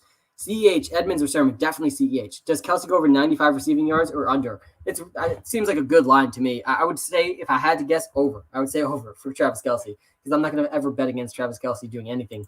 Titans, Bears, or Lions defense? They're all good options. I think the Bears are probably my favorite option of the group, But we got to know the Titans defense is probably going to do pretty well against the Jets also. I would lean towards the Bears, though. I would. Renfro or Zach Moss? Yeah, I would go Zach Moss over Renfro. Jacoby Myers, Pittman, or Galladay. Love the content. Ben, thank you, man. I would go with Jacoby Myers over all these guys. I think Galladay's in a really good spot. Obviously, he's going to be the top receiver with all the receiver injuries for the Giants. But all that being said, you got to get Jacoby Myers into your lineups, man. We have 9 games at 1 o'clock coming up in like 2 hours, 40 minutes. We're almost there, guys. 4 games in a late window. I really wish they would make it a little bit more even, by the way. The 1 o'clock games, though, man, a lot of good 1 o'clock games. We got the Eagles at home versus the Chiefs, both teams 1 and 2. The Browns at the Minnesota Vikings as 1-point favorites. But no game is going to be better than the game tonight, man. Tom Brady returning home to New England. That's going to be absolutely crazy. I see Falcons.WalterPicks in the chat. How we doing, man? Good to see you in the chat. Myers or Barber? Yeah, don't be starting Peyton Barber. It does look like Josh Jacobs is going to be back. Hey, Sam, who should I start? Sutton, CH, or Deontay Johnson? I would go with this first 2. It's definitely Clyde. I would probably go with Sutton and CH, just like the WalterPicks app says. But Deontay Johnson is definitely getting a boost with Claypool out as well. Kruby here. How's it going, Kruby? Thanks for the 5-star review in the iOS App Store. Yeah, guys, the number one way you can support me is by going and checking out the WalterPicks app, which, by the way, can answer almost every single question I'm seeing in the comments right now. It can help you with start-sit questions, trade questions. It can help you dominate DraftKings and FanDuel with our lineup optimizer, and it can help you dominate player props. We've got 10 player props in the WalterPicks app today, starting Emmanuel Sanders over Allen Robinson and Mike Davis or Jamal Williams. Man, Emmanuel Sanders over Allen Robinson is such a tough one to swallow, but I understand why. I understand why you're swallowing that pill, Kruby, because Emmanuel Sanders has better stats than Allen Robinson this season, but he's better peripheral numbers too. He's averaging more air yards. I would still probably go Allen Robinson this week over Emmanuel Sanders, but I understand why that's risky. I would probably understand leaning towards Emmanuel Sanders here. Emmanuel Sanders has the 8th most air yards in the NFL. Like, he's really playing a very valuable deep threat role for the Bills. It's against the Texans. I would go Emmanuel Sanders and understand it, but I don't feel good about benching Allen Robinson in his prime for Emmanuel Sanders. It's just tough. Sam, forgot what you said, Moss, Sermon, or Hunt. Yeah, I was going back and forth between Moss and Hunt. I actually think I would go Hunt over Moss. I think I said Moss originally, but after looking a little bit more deeper into it, I think I would change that to Kareem Hunt over Zach Moss. But they're really similar options. They both have what should be good game scripts. The Bills, though, 17-point favorites. 17-point favorites. So that's a very, very good sign for the Bills running backs, both Zach Moss and Devin Singletary. Zach Moss has scored 3 touchdowns over the last 2 weeks. But Kareem Hunt saw 7 targets last week, and I think the Browns are also going to have a good day against the Vikings. So I would probably go Kareem Hunt. Do I try and trade Jonathan Taylor for Saquon or Aaron Jones? Nathan's asking. Yeah, Nathan, I like the trade. I think after this week, though, is going to be the week to trade away Jonathan Taylor. I just talked about this a lot, but I love Jonathan Taylor this week. Jonathan Taylor is up against a Dolphins defense that has not been able to stop Damian Harris, Devin Singletary, or Peyton Barber. All 3 of those guys had their best running days of the season against the Dolphins. I think the Dolphins have the worst run defense in the NFL. And then you look at the situation for the Colts, and even with injuries to the offensive line, Quentin Nelson, best offensive line, in my opinion, in the league, out this week for the Colts. And Carson Wentz, 2 bum ankles, still recovering from the ankle injuries. They're going to hand the ball off to Jonathan Taylor a minimum 15 times. They could do it as many as 20-plus times this week. And he's going to go over 80 yards if that happens against this Dolphins run defense. So I like Jonathan Taylor a lot this week, and I think you got to hold on to him for one more week. 3-week premium sub. Wow, Bandit 2K, man. Thank you for subscribing to the WalterPicks app. Number one way to help me out. Check out the WalterPicks app in the iOS App Store. It's going to help you dominate DraftKings, FanDuel, player props, start sit decisions, trade analyzer. 3 weeks premium sub, man. I appreciate you. Heineke or Tannehill? Yeah, I want nothing to do with Tannehill this week. I don't. I really don't. There's no A.J. Brown. There's no Julio Jones. He was already struggling with them. So, yeah, I would go with Heineke. Low key, people haven't been talking about this enough. Heineke is running the ball a pretty decent amount. He's averaging 37 rushing yards per game, which ranked pretty well in the NFL so far. He is averaging the 6th most carries per game in the NFL at the quarterback position. And he's averaging 18.3 fantasy points per game so far. He's had games against the Giants over 20 fantasy. He went over 20 fantasy points against the Giants, over 20 fantasy points against the Bills. So, yeah, I like him this week as well. The Washington game is going to be very very interesting game to watch because the Falcons defense, man, you want to be playing Washington players against the Falcons. Myers or Devontae Smith. Love your help, Sam. Thank you, man. I appreciate that, Dawson. I would go Jacoby Myers over Devontae Smith. I like them both a lot, but I like Jacoby Myers even more. I think Jacoby Myers has a massive day against the Buccaneers tonight. Jacoby Myers has not come off the field for the Patriots this entire season. He's averaging like 97% snap share last game, and he's playing most of his snaps in the slot, 60% slot snaps, which is the highest rate on the Patriots. But he really is playing that Julian Edelman role where when he's not in the slot, and even a few times when he is in the slot, he's still running deep routes. So he's also top 10 in the league in air yards, even though he's mostly a slot receiver. And this is a very unique role that the Patriots have for Jacoby Myers. So yeah, I like Jacoby Myers a lot. Again, the Buccaneers, guys. This is exactly why I expect the Patriots to cover the spread against the Buccaneers +7. I think the Patriots could very well win this game. And a big part of it's going to be the injuries in the secondary for the Buccaneers. They're without their top 3 cornerbacks. Top 3. Richard Sherman is starting tonight. He hasn't even been on the team for 7 days. I mean, just insane. Good morning, man. I've been up for a couple hours now. It honestly feels like afternoon. We're about an hour and a half into the live, though, and good morning. Thanks for everyone who's tuned in. We're live on TikTok right now on the @Patriots.WalterPicks account because the @WalterPicks account is currently down. It's currently down to a incorrect, what we believe to be an incorrect temporary ban. Hopefully we'll be back soon so we can keep pumping out content on the Walter Picks account. But we're live on the Patriots.WalterPicks account right now. Make sure you're following Patriots.WalterPicks because we got an exciting Patriots game, and Pat Man has been putting out fantastic content. How do you feel about Adam Thielen?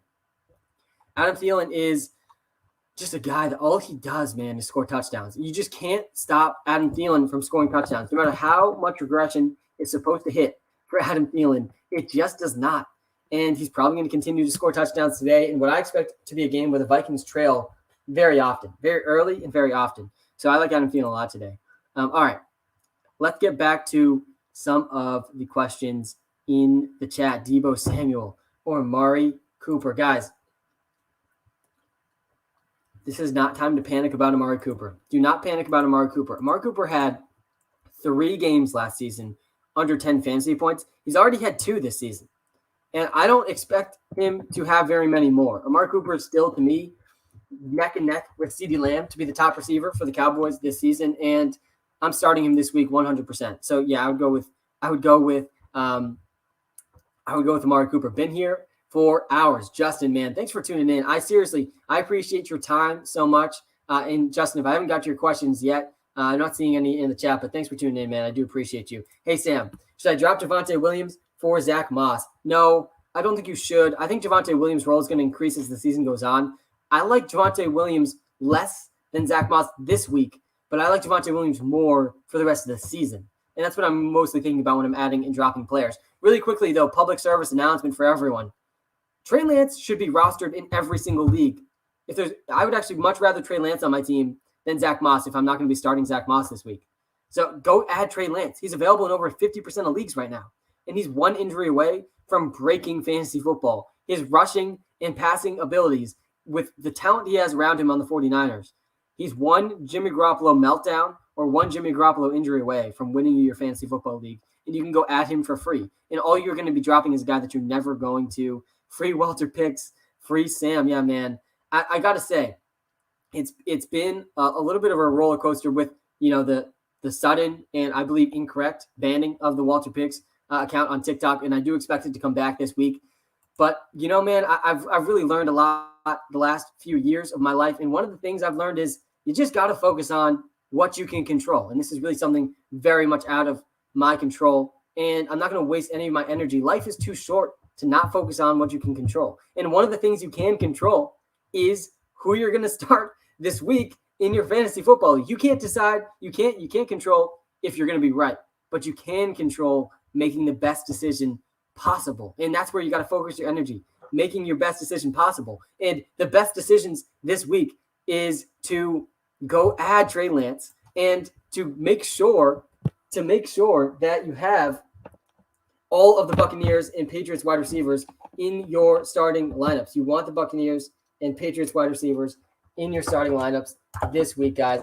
You're not going to regret having them in your lineups. All right, we're back on. We're about to be back on the TikTok stream. I'm sorry we cut out there for a second. I'm seeing in the TikTok chat, Justin Jefferson over under 85 receiving yards. He's probably going to go over. Honestly, that's a really high line, but I like Justin Jefferson a lot. Should I start Trey Sermon? I think Trey Sermon is startable this week. I do think he's startable, but I don't want to start him. I really don't. I think his floor is super low. So I would lean away from Trey Sermon if I could. If I could lean away, I would. All right. Getting back to adjust this really quickly. Getting back to some of the questions in the YouTube chat. Guys, we're live on TikTok and YouTube right now, but we are right now locked out of the @WalterPicks account. So we're live on the @Patriots.WalterPicks account. Yo, Sam, this week is for 4-0. Let's go, Nick. That's what I'm talking about, man. I'm 3-0. So I'm in 6 high-stakes leagues. I'm 3-0 in 2 of them. I'm 2-1 in 2 of them. And I'm 1-2 in 2 of them. So I'm off to a pretty mixed start, but I have at least 1 win in all the leagues, which is what you want. I need some help, though. Cooks or Emmanuel Sanders. Yeah, you got to go Cooks, man. You have to go Cooks. Cooks has been way too good to be benching Cooks for Emmanuel Sanders. I actually think this one's pretty easy. Don't overthink it. Go with Brandon Cooks. Hey, Sam, what's up? I need 2 flexes in a must-win week. Tim Patrick, Robbie Anderson, Sermon, Fournette, AB. Definitely Antonio Brown. Again, you have to start all the Buccaneers receivers, all the Patriots receivers this week. Antonio Brown, though, especially. This is a revenge game for Antonio Brown. He was on the Patriots for 10 days. This is actually where the Tom Brady-Antonio Brown relationship began, was in New England. I expect Antonio Brown to have a massive day. He's probably going to score a touchdown, probably going to go for 75-plus yards. So you got to start Antonio Brown. After Antonio Brown, though, I think it's between Robbie Anderson and Tim Patrick. Robbie Anderson's also in a really interesting spot this week against the Cowboys. This could be a big shootout game against the Cowboys, and Trevon Diggs probably not going to be covering Robbie Anderson in this game. And Robbie Anderson, there was reports this week from Matt Rule, the head coach of the Panthers, saying they want to get Robbie Anderson more involved, and that is a very interesting comment. All that being said, though, I think Tim Patrick's safer than Robbie Anderson. Tim Patrick's going to be playing close to 100% of the snaps. Close to 100% of the snaps for the Broncos this week. There's no more KJ Hamler. And we already knew that Jerry Jeudy, on the IR. So Tim Patrick, undrafted receiver back in 2017, has done nothing but produce when given the opportunity. He's gotten over 10 fantasy points every single week. And he hasn't had a game with more than 5 targets yet. And he's probably going to have a game this week in just a few hours with more than 5 targets. So I like Tim Patrick a lot this week. I think he's a lock. And he is very safe, too. I like the Tim Patrick and Antonio Brown combination. Antonio Brown's going to give you that ceiling. Tim Patrick's going to give you a floor and a ceiling. All right, Kareem Hunt or Devin Singletary. Yeah, Luke, I would play Kareem Hunt over Devin Singletary and Zach Moss, but I do like both a lot. I do. I like them both a lot because they both have a game against a Texans team as 17-point favorites. But I do think that I would go with Kareem Hunt because Kareem Hunt saw 7 targets last week, and the Vikings haven't been great against the run. Hey, Sam, I'm 0-3, so I just need to win this week. Can you pick 3, please? Yeah. If you're 0-3, guys, must-win week, man. You cannot be getting dug into an 0-4 hole. Diggs, McLaren, Mike Williams, Jacoby Myers, pick 3. Yeah, I'm surprised that you're 0-3 with this squad, honestly. I think you need to start Stephon Diggs. I think the one guy you can consider benching for Jacoby Myers here is Terry McLaren. You can't be benching Mike Williams. You really can't be benching Stephon Diggs, so it's really between McLaren, Mike Williams, and Jacoby Myers. I would probably go with those first 3 guys. But if you're feeling down about Terry McLaren, it's against the Falcons, though. You kind of have to start Terry McLaren. Mike Williams is really the one that you can't bench either. I would go with the first 3 guys. I like Jacoby Myers a lot, but I would go with the first 3 guys here. Good luck getting out of the 0-3 hole. All right. Edmund, Sermon, Fournette, Cordell Patterson, and Robbie Anderson. I would probably go Robbie Anderson in this one. I think that the guy that's safest is Edmonds. The guy with the highest ceiling, though, to me, is Robbie Anderson. And I think Robbie Anderson could have his first good game of the season today. Is Kittle and Dalvin Cook playing? Yes, both are playing. George Kittle and Dalvin Cook both playing today, and they both should be in your lineups. Also, the Vikings left tackle is expected to start and play today. I think it's his first game back. Christian Darrisaw is active week 4 against the Browns.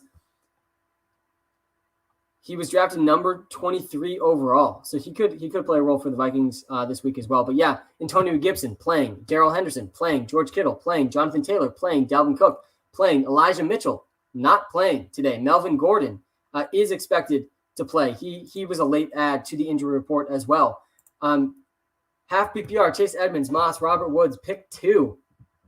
I would probably go with, in a half PPR league, I'd probably go with the first two. I'd probably go with the first two. Again, Zach Moss and Devin Singletary as 17-point favorites. Just insane. All right, let me show you my top 10.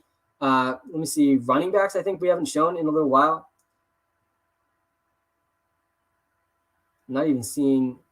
I think I deleted the running backs. I don't know why I didn't add them back in before. But I do think there's a lot of really good running back options. But the top option of the week, it's Derrick Henry, man. You got to get Derrick Henry a lot of confidence in this game this week against the Jets. Saquon or Terry? Oh, man. There really is a mixed bag there with the matchups. Terry McLaurin, such a good matchup this week against the Atlanta Falcons. As usual, the Falcons just really struggling on really every single part of their defense. But more importantly, Saquon Barkley has a much more difficult matchup this week. So I would probably go, against the Saints, Saquon Barkley, and then Terry McLaurin against the Falcons, I'd probably go Terry McLaurin. I don't like benching Saquon Barkley, though. I really don't. But then you just look at what the Falcons have done against receivers again this season, and they've struggled mightily against wide receivers. Once again, they are the 13th worst team against receivers, but they have allowed over 10 fantasy points to almost every receiver that's gone up against them. So the floor for Terry McLaurin is 10 points, but the ceiling's like 30 plus. So I would go Terry McLaurin personally. Gaskin or Moss? Yeah, I would go Moss. I want nothing to do with Gaskin. I honestly think that the Dolphins, this could be a really tough week for the Dolphins. And I think they're 2.5-point favorites. I'd like the Colts plus 2.5. I think the Colts are going to run all over the Dolphins. Again, the Dolphins have really struggled to stop the run. I think that it could be the worst run defense in the NFL. Go back and watch some of these Dolphins games. Peyton Barber, Damian Harris, and Devin Singletary all had their best weeks of the season against the Dolphins. I think Jonathan Taylor's going to have his best week of the season, at least so far, against the Dolphins. Saquon or CeeDee? Yeah, I'll go CeeDee Lamb in that situation too. I do want to start Saquon Barkley, but I'm going to be benching for CeeDee Lamb all day long.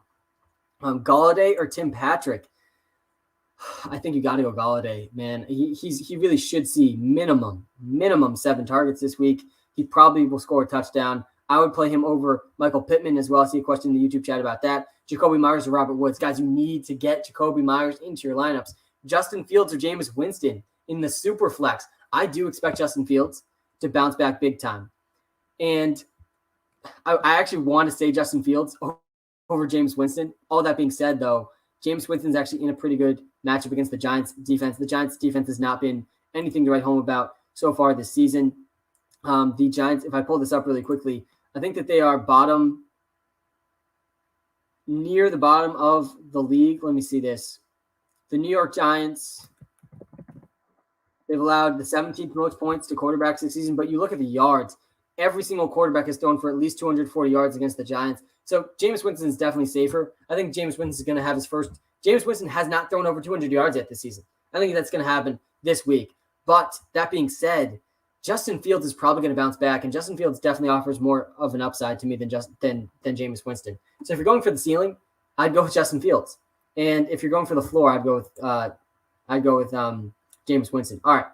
Good morning, everyone. Thank you for tuning in. Seriously, if you are just tuning in, a very few quick public service announcements. First of all, go add Trey Lance because he should not be available in any league because he has league-winning upside, and there's not very many players on the waiver wire with league-winning upside. And you want to add him before the games start because after the games start, then there's going to be some situation at some point this season that thrusts Trey Lance into a starting role, and then everyone's going to go get him for max fab, and they're going to use their number one waiver priority for him. So while he's a free agent before the game start, go add Trey Lance. Go add him. But another thing about this week, don't be surprised if this is the breakout week for Kyle Pitts. It's coming. It is coming, and it's coming to a fantasy team near you. So don't be surprised if this is the week for Kyle Pitts. Kyle Pitts in a pretty good spot this week against the Washington football team, who have really not been very good against tight ends this season. Some players to trade for. Yeah, Jaden, there's a bunch, man. I think Clyde Edwards-Helaire, you kind of missed the trade window for Clyde, but I still think he's an interesting buy low. Right now, I think he's going to have a really good week this week as well. I posted a bunch of TikTok videos this week that I believe you can still see on the @WalterPicks account too, of players that I would be going and looking for in trades. I traded Russ and Tim Patrick for Dak, Trey Lance, and Sutton. Did I win? Yeah, you probably won this one. I don't see that big of a difference between Russ and Dak. And I certainly want Sutton and Trey Lance more than Tim Patrick. Good morning, Bradley. Do I start Renfro or Corey Davis at flex full PPR? I'd go Corey Davis over Hunter Renfro. 0-3. Gronk is in the chat. Gronk, you can't be 0-3, man. Should I start Hubbard, Hines, Zach Moss, or Lockett? You have to start Lockett. And then the two running backs, you have pretty good options here. I think Hubbard's the pretty clear first pick. Between Hines and Moss, I'd honestly probably go Hines. I like Moss a lot, but Hines is also in a really good spot. I already explained the Dolphins' run defense is abysmal. So I think that the Colts are going to have a really good day running the ball, even without Quentin Nelson. I think Nyheim Hines could do well as a runner, but the reason you're starting Nyheim Hines is also his role as a receiver. I like Zach Moss a lot too. I actually think you're in a really good spot to get out of this 0-3 hole.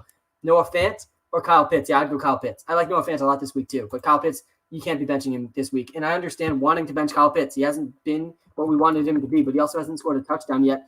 I think that changes this week. I actually like the odds on Kyle Pitts to score a touchdown because the touchdown's coming sooner rather than later for Kyle Pitts. And I think you're getting like plus 200 odds on the Kyle Pitts touchdown. I actually want to look this up really quickly. Sutton or Ayuk? Yeah, I would go with Courtland Sutton over Ayuka the Bazooka. I want to see one more week where Brandon Ayuka, the Bazooka's role, it extends a little bit further than it has. He's increased snap share and targets each of the first 3 weeks of the season. But Courtland Sutton, he really has way higher upside in a better floor than Ayuk. Javonte Williams or Chuba Hubbard? Yeah, you need to get Chuba Hubbard into your lineups. Just 75% of Christian McCaffrey is better than 100% of almost every other player. So definitely better than Javonte Williams. So I personally would go with Chuba Hubbard. I think Chuba Hubbard's a must start. If you have Chuba Hubbard, you got to start him. Was me trading Keenan Allen, Jalen Waddle for DeAndre Swift and Mike Evans a good trade? Yeah, I do like it. DeAndre Swift is averaging the third most fantasy points per game at the running back position. Third most. He's the most receiving yards in the NFL at the running back position. Just insane what we've seen from DeAndre Swift. And then we see the head coach for the Lions hop on his press conference this week and it's like, yeah, you're going to see a lot more of DeAndre Swift, which I don't think we can really see that much more. He's seeing 2/3 of the snaps and opportunities for the Lions, even with Jamal Williams, even more than I expected. I thought he was going to get like 35%, 40% of the carries, and then the lion's share of, pun intended, lion's share of the targets for the Lions. He's actually seeing even more than that. And, I mean, the target volume's just been insane for Swift. It's exactly why you drafted him. Next year, you're going to do the WalterPicks accounts again. Yeah, Kevin Durant, GOAT fan page. Of course, man. We're not slowing down with the WalterPicks accounts. This is just the beginning. This really is just the beginning. I picture a world where all of our WalterPicks accounts have a similar following to the main WalterPicks account. I think all of these accounts have such potential, and our creators are absolutely crushing it. So, yes, we definitely will be doing the WalterPicks accounts again next season. Can I tell you how my league does winning and losing works in my league? Yeah, go for it, man. Tell us how your league does winning and losing. I don't really understand fully what you're saying there. But all right, I wanted to check on this Kyle Pitts touchdown prop, and it's not an official prop in the WalterPicks app this week, but Kyle Pitts to score a touchdown this week, plus 175. Yeah, I was pretty close with my plus 200. I'm seeing plus 175. Pretty good. That's pretty good, man. I do think he has a pretty good shot at a touchdown this week. All right. Great job, like always. Thanks, man. Flex, Cordell Patterson or Emmanuel Sanders, PPR. Yeah, I'd probably go Sanders. Sanders has seen a really valuable role. Chase Edmonds or Devontae Smith, I'm seeing in the TikTok chat. Yeah, I would go Devontae Smith. I would go Devontae Smith over Zach Moss, too. Though Zach Moss definitely has a safer floor. I would go with Devontae Smith. Guys, thank you so much for tuning in. Hit the like button.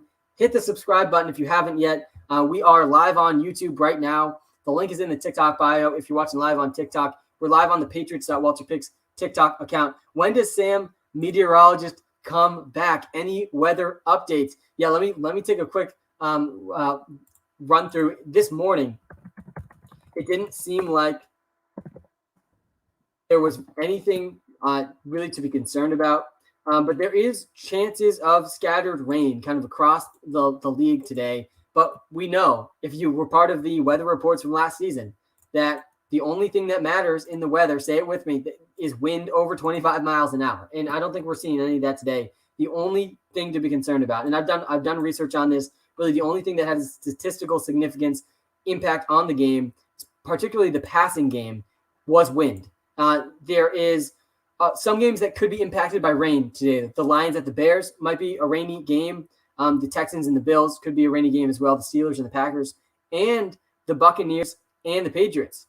might have some rain in this game. But I think that there's not going to be like heavy rains in any of those games. And again, I don't really care about the rain. I really don't. What we care about is the win. So there's your 1 minute segment for Sam, meteorologist. I do think I have a future career in that department. My league is a no tight end, 2 flex format. Do you hate that? No, I don't hate that at all. I mean, tight ends is just a complete wasteland. Hurts or Justin Herbert this week? And let me pull up my top 10 quarterbacks that will answer this question for you. You can see the top 10 quarterbacks on YouTube live if you're watching live on TikTok. And I think I have Jalen Hurts 1 spot behind Justin Herbert this week. Every single week, by the way, we get this question. Jalen Hurts or Justin Herbert? This week, I'm going with Justin Herbert. I think last week I went with Jalen Hurts, and that ended up working out okay. But, yeah, I would go with Justin Herbert. All right. George Kittle says he's going to play through his injury. Do I start him? My backup is Dawson Knox. Yeah, I would go with George Kittle. You have to play George Kittle. I know that he's dealing with a calf injury. All week he said he's going to play, and it's like the drop-off in tight ends just so massive that you still have to try out George Kittle with some confidence. Gaskin, Cordero Patterson, or Javonte Williams? I don't like Myles Gaskin this week at all. I really don't. And Gaskin actually has seen more of the backfield touches than I would have expected for the Dolphins this season. So I think you kind of have to go Gaskin. He's probably going to touch the ball the most out of these 3 players. He has the 7th most targets among running backs. And he hasn't scored a touchdown yet. So I would go Gaskin. I would go Gaskin here. But I don't love any 3 of these guys this week. Kind of stuck. Need 2 out of Mike Davis, Patterson, Sermon, Melvin Gordon. Yeah, I don't think it's the worst idea in the world to just go Mike Davis and Cordero Patterson. You're probably going to get at least 1 touchdown out of those guys. You're going to lock in at least 20 touches. I actually think it's a pretty safe approach. I'm actually going in one of my leagues. Instead of starting Darrell Henderson, I'm starting Antonio Gibson and I'm starting J.D. McKissick. I'm just going to lock in the backfield. I think it's a really safe approach in a head-to-head format. What do you think about Curtis Samuel? Yeah, I'm super excited to see what his role is like. But De'Ami Brown has looked pretty good. I don't think Curtis Samuel is going to step into like 100% snap share by any means. So I'm very interested to see what the role looks like. I definitely will not be starting him this week, but he could easily grow into a pretty valuable asset in fantasy football. Brendan, thanks for tuning in, man. I really do appreciate it. Happy Sunday. We are like just a couple hours away. From football, man. I cannot wait. Miles Sanders, Zach Moss, Donald Mooney, Curtis Samuel, Hunter Renfrow. I think I'd go with the first 2. And again, I don't love Miles Sanders this week, but I really don't love any of those other guys. I've seen a lot of Hunter Renfrow questions, and Hunter Renfrow has been good. He's seen consistent targets in the slot for the Raiders. But the Chargers have been really good against receivers this season. They're like 2nd or 3rd best in the league against receivers. This is not the week for Hunter Renfrow, man. It's really not. He's gotten over 10 fantasy points 3 straight games, but he's only playing about 50% of the snaps.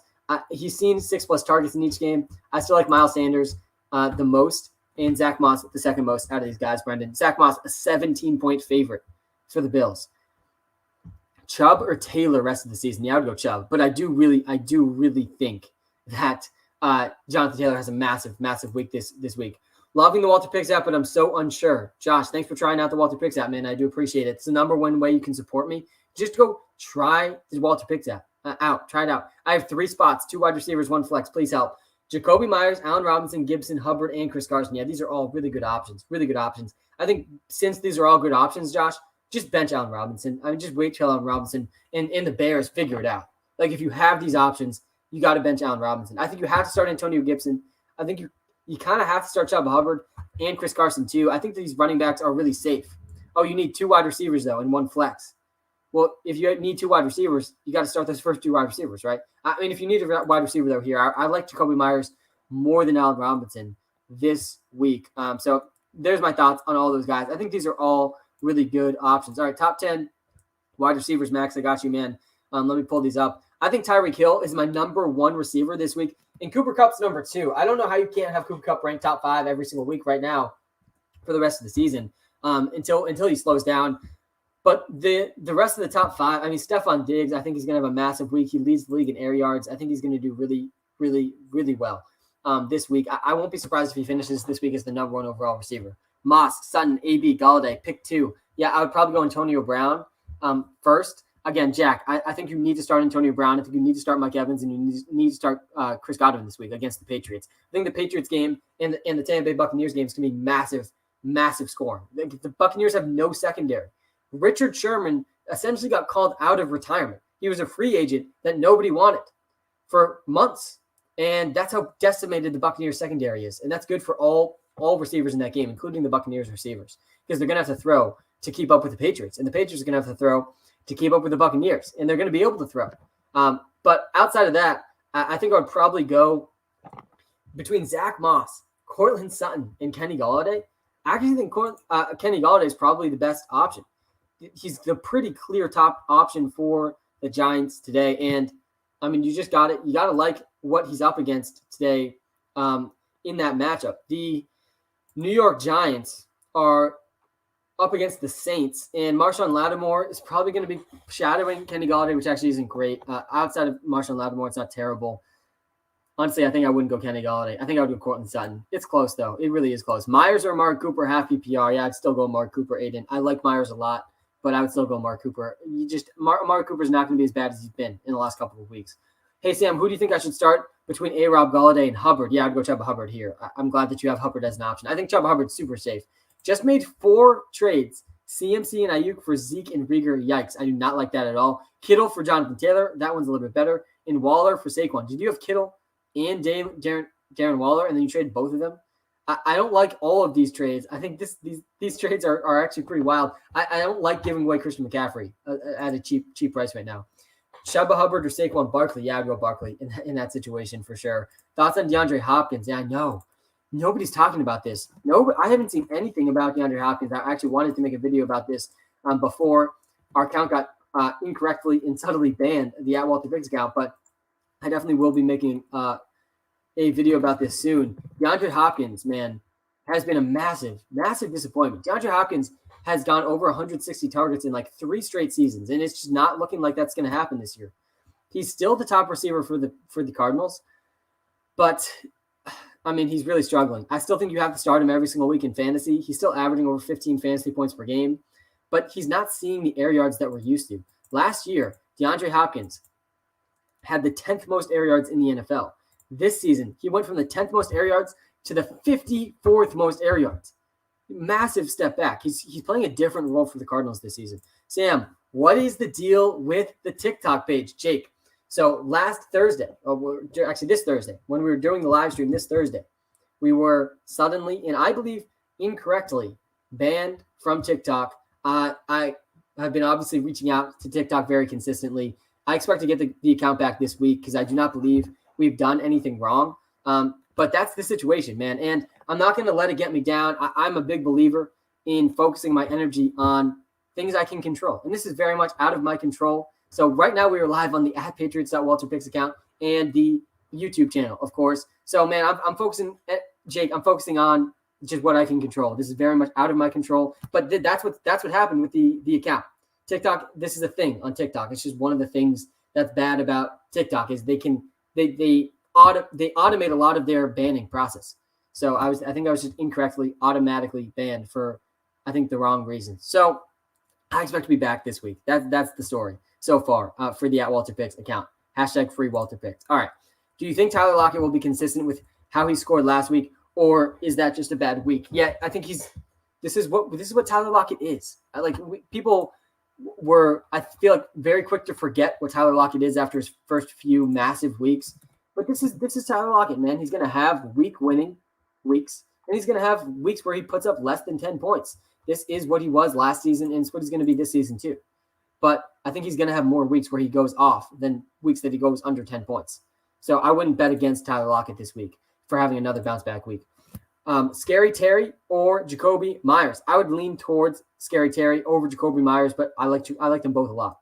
I like Jacoby Myers a little bit. A lot this week, but I think Terry McLaurin's just a lock against the Falcons. So I would probably go Terry McLaurin. What are we thinking this week, Kevin? Cordero Patterson or Mike Davis? Man, I cannot believe. I really am so happy every time I see Cordero Patterson's name in all these questions, because if you've been following me for a while, I did 500 best ball drafts. this offseason. Way too many. Honestly, every time I say it out loud, I'm a little bit embarrassed. It was actually 499. I didn't do the 500. I didn't realize I was one away from 500. But I did almost 500 best ball drafts this offseason. And I drafted Cordero Patterson in the last round in over 33% of those drafts. And he literally might be what wins me $1 million because I have a chance at $1 million prizes in a lot of these tournaments that I drafted for. So, man, I can't believe Cordero Patterson's doing this good. But I would take Cordero Patterson over Mike Davis. I think the receiving role for Patterson is a little bit more exciting. So I would go with him. I think Mike Davis is going to see more carries, and Cordero Patterson is going to continue to see more targets. Monty or Zeke, you got to get both of them in your lineup. Day Carson, man, I like both of them a lot this week. I think Zeke has a good touchdown ceiling. I like David Montgomery a lot this week, though, man. David Montgomery is one of my favorite DraftKings running backs and FanDuel running backs of the week. David Montgomery has been the only consistent piece for the Bears on offense. Carson, I see you in the TikTok chat as well, man. I appreciate you. I would go Zeke still over David Montgomery, but it is close, and I do like David Montgomery a lot this week.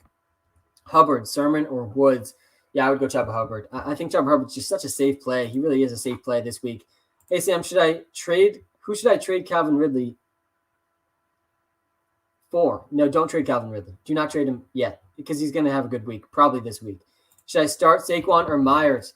Oh, man, I would probably still go Saquon over Jacoby Myers. It's certainly close, but I would still go Saquon. You don't want to be benching Saquon, and you don't want to be benching Jacoby Myers either, but it's Saquon Barkley, man. He could easily break an 80-yard touchdown. Full-point PPR start two, both running back slots. Miles Sanders, Edmonds, Gibson. Yeah, to me, Gibson has to be started in this situation. He's in a pretty good matchup this week against the Falcons. You want to be playing all your players against the Falcons, including Terry McLaurin and Antonio Gibson. Between Miles Sanders and Chase Edmonds, though, man, that one's much, much closer. Miles Sanders had 2 carries last week. I would still go Miles Sanders over Chase Edmonds because I think Edmonds also has a really tough matchup against the Rams. I would go Miles Sanders. But I just think that we could see a pretty low rushing day for Sanders again. The good news for Sanders was he was pretty involved as a receiver. He still finished, I think, with like 8 fantasy points despite only having 2 carries. If you had told me last week that Miles Sanders was only going to have 2 carries, there was not a chance I would have thought he would go over 8 fantasy points, and he still did because he was more involved as a receiver than usual. And that could be a case again today against the Chiefs, and I think the Chiefs are going to blow out the Eagles. I'm very excited for that game, though, and I think Devontae Smith has a really big day. I'm seeing a question about Devontae Smith in the TikTok chat right now. Sutton, Devontae Smith, Patterson, Edmonds, Emmanuel Sanders, OBJ. I'd go Devontae Smith and Odell Beckham Jr. Out of those guys, I think Devontae Smith has a massive day today. I think Devontae Smith's peripheral numbers have been there. He hasn't produced as much as we would have hoped the last couple of weeks, but I think he turns that around this week. And the Chiefs have not been great about stopping outside receivers. All right, Corey Davis, Chuba Hubbard, or Zach Moss at flex. I would probably go with Chuba Hubbard. I think Chuba Hubbard's super safe this week. Stafford or Tannehill? Definitely Andrew Stafford. Tannehill is a landmine this week. A landmine, excuse me. No A.J. Brown. No Ryan Tannehill. I know he's a good matchup, but no offensive line and no top 2 receivers. It's going to be tough for him this week. I would be pretty surprised if Ryan Tannehill has a big day. Hurts or Herbert this week? We see this question every single week by like so many different people. I don't know why, but these 2 guys are on so many teams together. And it's a tough decision each week, but it's a good decision to have to make because both are good. I would lean towards Herbert this week, though. I have him ranked 1 spot ahead. Hey, Sam, has Jamar's trade value dropped? No, I don't think it's dropped, Jake. I don't think someone asked about this earlier, too. I don't think it's the best time to trade Jamar Chase because he's going to have some massive weeks. I think you trade him after the massive weeks. But when T. Higgins comes back, the volume for Jamar Chase is probably going to go down, which should lower his value. Thoughts on DeAndre Hopkins this week? Yeah, DeAndre Hopkins, Stephon Diggs, Calvin Ridley, all 3 of these guys, don't be surprised if they just go absolutely off like this week. I won't be surprised at all, and you shouldn't either. So yeah, I'm not that nervous about DeAndre Hopkins, but they are really spreading the ball out in this offense. Devontae Smith or Antonio Brown, such similar options for me this week. I actually think I like Devontae Smith a little bit more than Antonio Brown. But it's really close, and they really are similar options. What's your DraftKings team? Yeah, let me talk through the DraftKings lineup again. I did go through it earlier in the stream as well, but I will pull it up one more time here. I think I have it memorized, honestly, because I've done so much tinkering. All right, quarterback for the let me pull this up really quickly. DraftKings team. Quarterback, Josh Allen. And I'm stacking Josh Allen with Stephon Diggs. Josh Allen is a lock this week to really finish as a top 5 quarterback. He's up against the Texans. The Texans have stopped absolutely nobody, and they're 17-point favorites. But the thing about this game for the Buffalo Bills are one of these teams, they will throw the ball even if they're up multiple touchdowns. And that's huge in a game like this where they're 17-point favorites. The Houston Texans have allowed the 14th most points to quarterbacks this season, but they haven't played that good of quarterbacks. Trevor Lawrence put up 25 points against them. Sam Darnold put up 25 points against them. I think Josh Allen's floor is 25 points. And in a head-to-head contest, a high-stakes head-to-head league, this is exactly what I want. I want a floor of 25 points from my quarterback. And after last week, paying down at the quarterback position didn't go very well. I just want to lock in the 25 points. But I'm also going to stack him with Stephon Diggs, who leads the league in air yards. Stephon Diggs leads the league in air yards, and people do not quite realize the ceiling for Stephon Diggs yet. Stephon Diggs has a ceiling of 150-plus yards and 2+ touchdowns every week, and he definitely could do that this week against the Houston Texans. So that's where I'm starting my lineup at. Josh Allen stacked with Stephon Diggs. I actually think it's a really good start in all formats. So Josh Allen and Stephon Diggs, just lock them in this week. I mean, man, the ceiling for both these guys, 30-plus points. And they could combine for 60-plus points in this lineup. At the running back position, David Montgomery and Clyde Edwards-Helaire, two of my favorite running backs this week, priced way too low. Clyde Edwards-Helaire had a 100-yard day on the ground last week and must-win game for the Chiefs. 7-point favorites against the Eagles. The Eagles allowing the 9th most fantasy points per game to running backs. The Eagles haven't stopped very many running backs this season. I don't think they're going to stop Clyde Edwards-Helaire or the Chiefs today. The Chiefs are going to do well in a must-win game. The Chiefs have to do well, and they're going to. They always do in these situations. So I like Clyde Edwards-Helaire a ton this week against the Eagles. Again, the Eagles really haven't been very good against the run either, and I think this could be a really positive game script for Clyde. As for David Montgomery, I like the matchup for David Montgomery as well, and David Montgomery has seen very consistent volume for the Chicago Bears. And David Montgomery, to me, his floor is 70 yards. The team he's going up against today, the Chicago Bears and David Montgomery, they're up against the Lions. And the Lions are allowing almost 92 rushing yards per game. I won't be surprised at all when David Montgomery goes over 100 yards and a touchdown this week. He's also priced way too low. Clyde's priced even more egregiously low than David Montgomery, but both are really good options on DraftKings. All right, so far the lineup. Josh Allen stacked with Stephon Diggs, then David Montgomery and Clyde at the running back slots. The other receiver slots. I've talked a lot about these receivers already on this stream, but Stephon Diggs, I have him locked in, but alongside Stephon Diggs, Calvin Ridley. Calvin Ridley's due for a bounce-back game. I think Calvin Ridley's going to go over 100 yards today for the first time this season, which he hasn't done yet this season. After Calvin Ridley, I'm locking in DJ Moore. DJ Moore is such a safe floor and such an exciting ceiling against the Cowboys. The receivers that I'm paying down for today, though, Olamide Zaccheaus. I actually like stacking Olamide Zaccheaus with Calvin Ridley because I think that increases my probability of touchdown between the two. I think Zaccheaus is going to have a touchdown today. He had a touchdown last week. And then to get all of these really good players into my lineups, I'm paying down at tight end with Zach Ertz. Zach Ertz had 7 targets last week. And again, I think the Chiefs are going to dominate the Eagles, which could mean more Zach Ertz this week. He's really splitting the work with Dallas Goedert. And the defense I'm going with in this lineup to wrap it up, the New York Jets against the Tennessee Titans. I think the Jets could win this game, guys. I said this, by the way, on Thursday night. I said that I believe the Jaguars could win this game. I took the Jaguars plus 7.5, and that ended up working out. You take a look at my picks against the spread.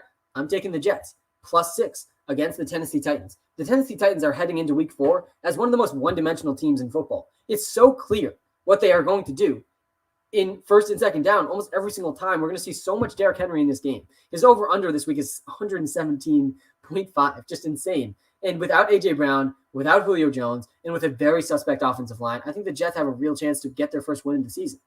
And that's why I'm going with the Jets defense. And their price, I think, is the second cheapest defense of the week. So there's the DraftKings team this week, man. Good luck if you're going to tail that. All right, pick 2.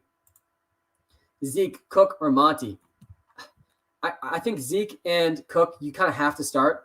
Though if there's a good option like David Montgomery over Cook, I wouldn't knock you for going with it, but I would go with Zeke and Cook. I really think you have to start Dalvin Cook. PJ, no FanDuel lineup. I actually play pretty exclusively on DraftKings. I like to focus on just one, to be totally honest with you. They're basically the same thing, PJ. But if you want all of the DraftKings and FanDuel favorites, just head to the WalterPicks app. You get a completely free 7-day trial. And on the WalterPicks app, we have favorites for every position, for FanDuel and DraftKings. And then you can go bring those favorites and add them to our DFS lineup optimizer. And on the lineup optimizer, you can just dominate on DraftKings and FanDuel, leveraging machine learning and linear programming. And that's all in the WalterPicks app, PJ, on the iOS App Store. Number one way you can help me out. Hawkinson, OBJ, or CEH at flex on FanDuel. Yeah, I'd probably go Clyde. I don't like playing tight ends in the flex on FanDuel or DraftKings or season-long leagues. I think Clyde's going to have a really good day today. I like him a lot in all formats. Hey, Sam, should I start Robert Woods or Jacoby Myers? Yeah, this one's a layup, man. Jacoby Myers all day long. Definitely Jacoby Myers. Jacoby Myers and the Patriots offense, just in general, passing tonight, going to be really, really fun to watch. PJ, I got you, man. Lamb or DJ Moore? I would go CeeDee Lamb. You can't bench CeeDee Lamb. I think DJ Moore, Max, he's got the better matchup this week, again, against the Dallas Cowboys, but CeeDee Lamb's just too good, man. You can't be benching CeeDee Lamb. You do want to get Max. You do want to get both these guys in your lineups, though. All right. Should I start Bears D or Packers D? Yeah, they're both really good this week, but I would probably lean towards the Bears. I think the Bears are in a good spot. I think the Bears have a bounce-back game, by the way. I think the Bears win this week. I think I picked them against the spread. If you see my picks against the spread below, man, by the way, Texans 17-point favorites, just insane. I can't 17 points in the NFL is not something you see very often. That's a pretty big spread for a Texans team that has really surprised a lot of people this season. Should I start Dak or Stafford? Yeah, I think you got to go Dak. Thoughts on Tony? Yeah, Emmanuel quickly, man. Thanks for hopping in the chat. We got a lot of professional athletes in the chat. We had Ryan Fitzpatrick in the chat earlier. Now we got Emmanuel quickly. How's it going, my man? I think Tony is going to do well this week. I don't think he's going to do well across his career. I mean, it really feels like he's off to a pretty brutal start to his NFL career after being a really curious first-round pick. But, I mean, he's going to be thrust into a pretty predominant role. Sterling Shepard out, and it's going to be the Kenny Golladay, Kadarius Toney show. And I think the Giants could actually end up losing or at least trailing in this game.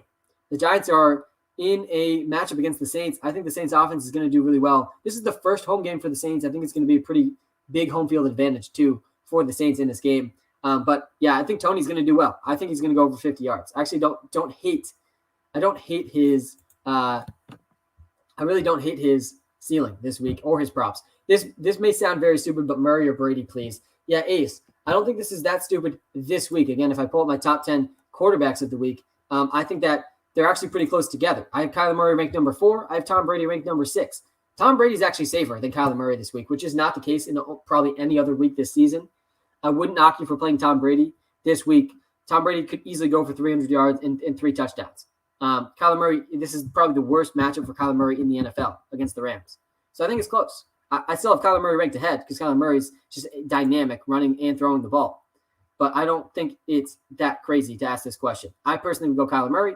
But I think Tom Brady's actually safe. I'd go Jacoby Myers over Deontay Johnson. I'd go Jacoby Myers over most people this week. There's like, if you're gonna give me a wide receiver 1 over Jacoby Myers, yeah, I'm gonna start like Amari Cooper over Jacoby Myers, CeeDee Lamb, all the top receivers, but definitely not Deontay Johnson. Sammy Watkins or McCole Hardman? Oh man, Watkins is doing much better than I expected. I would still probably go McCole Hardman though. I think McCole Hardman is due for a huge game. What game are you most interested in besides the Pats? There's a lot of games I'm very, very excited for, but probably the game that I'm most excited for besides the Patriots, it's the Chiefs versus the Eagles. I'm also very interested in how the Panthers look against a good team. I think the Cowboys are going to beat the Panthers. I think the Cowboys cover the 4-point spread, but the Panthers would really, really impress me if they could make this a game. Also very excited for the Browns-Vikings game. The Browns are only 1-point favorites against the Vikings. I think the Browns really have looked very much like a playoff team. I think they're a top 3 team in the AFC. I think they're going to handle the Vikings pretty easily. Very excited for that game as well.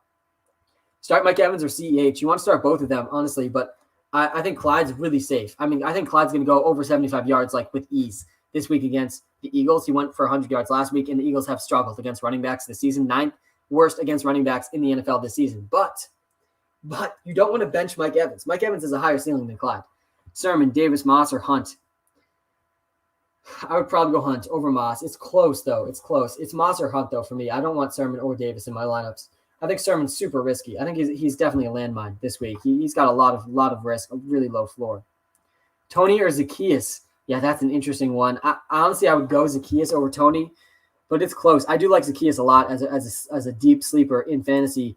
Russell Gage is out, and Zacchaeus is going to play, I think, close to 75% or more of the snaps in what I believe could be a pretty high-scoring game.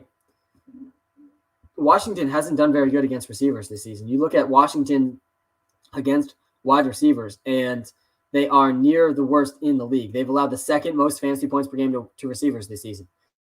By the way, number one most fantasy points per game to receivers by a lot is the Tampa Bay Buccaneers. And they're even more decimated than they have been in previous games. This is why I think the Patriots are going to win tonight against the Tampa Bay Buccaneers. I think they have a very real chance to win. I think they're going to cover the spread. By the way, I'm 67% accurate picking locks against the spread so far this season, 4 out of 6. And I'm taking the Patriots +7 as a lock this week. And honestly, I'm probably jinxing this entire game because usually when I expect good things of the Patriots, bad things happen. But the Buccaneers secondary is just obliterated with injuries, and we've seen so many receivers dominate them. Amari Cooper, almost 40 points against the Tampa Bay Buccaneers. CeeDee Lamb went for 25. Calvin Ridley went for 20, his best game of the season. Cooper Kupp, 30 points. Deshaun Jackson, 22 points. We've seen so many different receivers just destroy this defense. They're allowing the most fantasy points per game to the receiver this season, but second is Washington, which is actually pretty surprising. I expected Washington defense to be much better than they are. They've really struggled. I would lean towards Olamide Zacchaeus over Kadarius Toney. Ayuk or Sutton. Brandon Ayuka, the bazooka, is back. Man, he is back. But I'd still like to see one more week out of Ayuk and seeing that consistent role. So I'd probably go Sutton over him. Someone asked earlier, deep sleeper for tight end. Cameron Brate is a pretty good deep sleeper. He is. And Gronk could also be out multiple weeks. So yeah, I like Cameron Brate. OJ Howard, also a pretty deep sleeper as well. Hey, Walter, what's your DFS lineup this week? Spencer, name is actually Sam. Classic mistake. Don't worry about it. I'll run through the DFS lineup really quickly again. I've already run through it a couple times. I'm going Josh Allen at quarterback, David Montgomery, Clyde Edwards-Helaire at running back, at wide receiver, Stephon Diggs stacked with Josh Allen, and then at the other receiver slots, Calvin Ridley and DJ Moore. At the flex, I'm going with Olamide Zacchaeus. We just talked about Washington has struggled against receivers. Russell Gage is out this week. Zacchaeus is going to be the guy that steps up in that role. And then to fit all these guys in, I'm going with Zach Ertz at tight end, and I'm going with the Jets defense. There is my lineup for the week. Lions defense or Browns defense? I would probably go with the Browns defense over the Lions defense. Thoughts on Cameron Brate? Yeah, Cameron Brate's probably going to be the number one tight end for the Buccaneers. But I think that we're going to see OJ Howard a decent amount too. I won't be surprised if either of them has a good week. I think that it's going to be pretty close between the two of them. I'll pull this up really quickly. Cameron Brate played 45% of the snaps last week. I think that he's probably going to lead them in snaps, but it could easily be OJ Howard that has the bigger day. Chuba Hubbard's a must-start for me this week. I like Antonio Brown a lot. Chuba Hubbard's floor is just so high, though. You got to love the floor for Chuba Hubbard. Do you trust Mike Williams? Yeah, how could you not trust Mike Williams? He's gotten over 20 points every single week.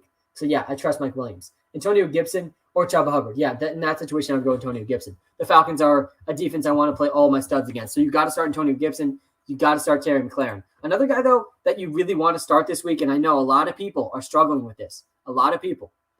You got to start Kyle Pitts. You have to start Kyle Pitts. Don't be surprised if this is the Kyle Pitts breakout week. It's coming. I actually like Kyle Pitts plus 175 to score a touchdown, too. I think that's pretty good odds. I think Kyle Pitts is going to score this week. I think he's going to have a good week. I'm actually seeing plus 250 now. Didn't I say plus 175 before? For whatever reason, I'm seeing plus 250 for a Kyle Pitts touchdown now. So, I mean, I like plus 175. I'm seeing plus 250. Go get this, guys. Plus 250, Kyle Pitts to score a touchdown. All right. Don't be surprised if this is the Kyle Pitts touchdown week. All right. Chuba Hubbard or Clyde. I like both of them a lot. I would go Clyde, though. Again, Clyde is up against an Eagles defense that's allowing the 8th or 9th most fantasy points per game to running backs. Clyde Edwards-Helaire seeing 75% of the backfield touches for the Chiefs. I think the Chiefs are going to destroy the Eagles, too. So everything aligns for me to like Clyde a lot. So I would go Clyde. I like Chuba Hubbard a lot, too, but I think Clyde's safer. Henderson or Hines. I don't want anything to do with Darrell Henderson this week. I'm so nervous to start Darrell Henderson. And I have him in 4 out of my 6 high-stakes leagues. I'm not starting him in a single league. I'm playing J.D. McKissick over Darrell Henderson this week because I'm just locking down the Washington backfield against the Falcons. We're going Antonio Gibson and J.D. McKissick in that league. And I like Hines more than McKissick. So I would go Hines. Honestly, I want to see the role for Darrell Henderson before he's in my lineup because I think he's got a really scary floor now that Sony Michel's going to be more involved. Are you concerned about Mixon rest of season? I'm definitely more concerned than I was before that Thursday night game. I don't know how you couldn't be concerned about Mixon's role moving forward, especially he picked up that small injury, which, that's been a big problem for Joe Mixon for his entire career. He's still seen the most carries, or the second most carries in the league. But, man, bad week for Joe Mixon on Thursday night. I am a little bit nervous for him. Hey, Sam, should I start Gibson or Cooper? I would probably go Gibson over Cooper. Rate my 12-team team. Day, I do not rate teams because I need so much more information about your league to be able to rate your team. More than just who is in your league, or how many teams in your league. Like, I need scoring settings. I need roster construction. I need too much. It's just too long to rate teams. And this is too big of a morning. Sunday morning is not the time to rate teams. All right. Thoughts on Curtis Samuel? Yeah, I'm super excited, Sean, to see Curtis Samuel out there. I'm obviously not going to start him week one, that he's back out there. I do think he could be a big boost for this whole Washington team, though. Jacoby Myers or Saquon Barkley? This is what I'm talking about, Chancellor. This is exactly how good I think Jacoby Myers is going to be, that you have to think about playing him over Saquon Barkley. Again, the Buccaneers, they've allowed the most points to receivers this season. They're getting destroyed by receivers. And then they're without all of their cornerbacks. So I would still go Saquon, but that's how good Jacoby Myers is going to be this week, that you got to at least think about it. Greg McEgg, how's it going, man? Who are some good tight end waiver wire pickups? Yeah, Greg, Cameron Brate and O.J. Howard, I think are pretty decent pickups. I actually think Dawson Knox is a pretty good pickup as well. Those are some names I would toss out there for good tight end pickups. I also think, I'm not going to say this name right, Pat F on the Steelers, Freiermuth, or I can't say his last name, but I think he's an interesting pickup too. I think all those guys could see extended roles. I actually think Hunter Henry also is an interesting pickup. All those guys I think have at least a good ceiling. Nyheim Hines or Gibson? Definitely Gibson, Joel. I like Gibson a lot against the Falcons. OBJ, Hollywood or Michael Pittman, choose two. Yeah, Hollywood's been too good to bench. Hollywood has really seen such consistent volume. I would probably go with the first two. I'd probably bench Pittman here. I don't love Pittman. I think Pittman has a really low floor. I know Pittman had a good week last week and has seen pretty consistent volume. Paris Campbell's back now, though. I think the floor for Pittman is really, really low. So I would like to bench Pittman if I can. And again, I think that the Colts are going to have a field day on the ground. Michael Pittman, back-to-back weeks with 12 targets. And he went over 100 yards in week two. But I really don't think that the Colts are going to throw the ball that much. The Dolphins the Dolphins are a bottom two run defense in the NFL. They've allowed, I think, the fifth most rushing yards in the NFL per game to running backs. They're averaging like 92 yards on the ground per game. But you look at the running backs they played, and you adjust for the strength of schedule for the Dolphins.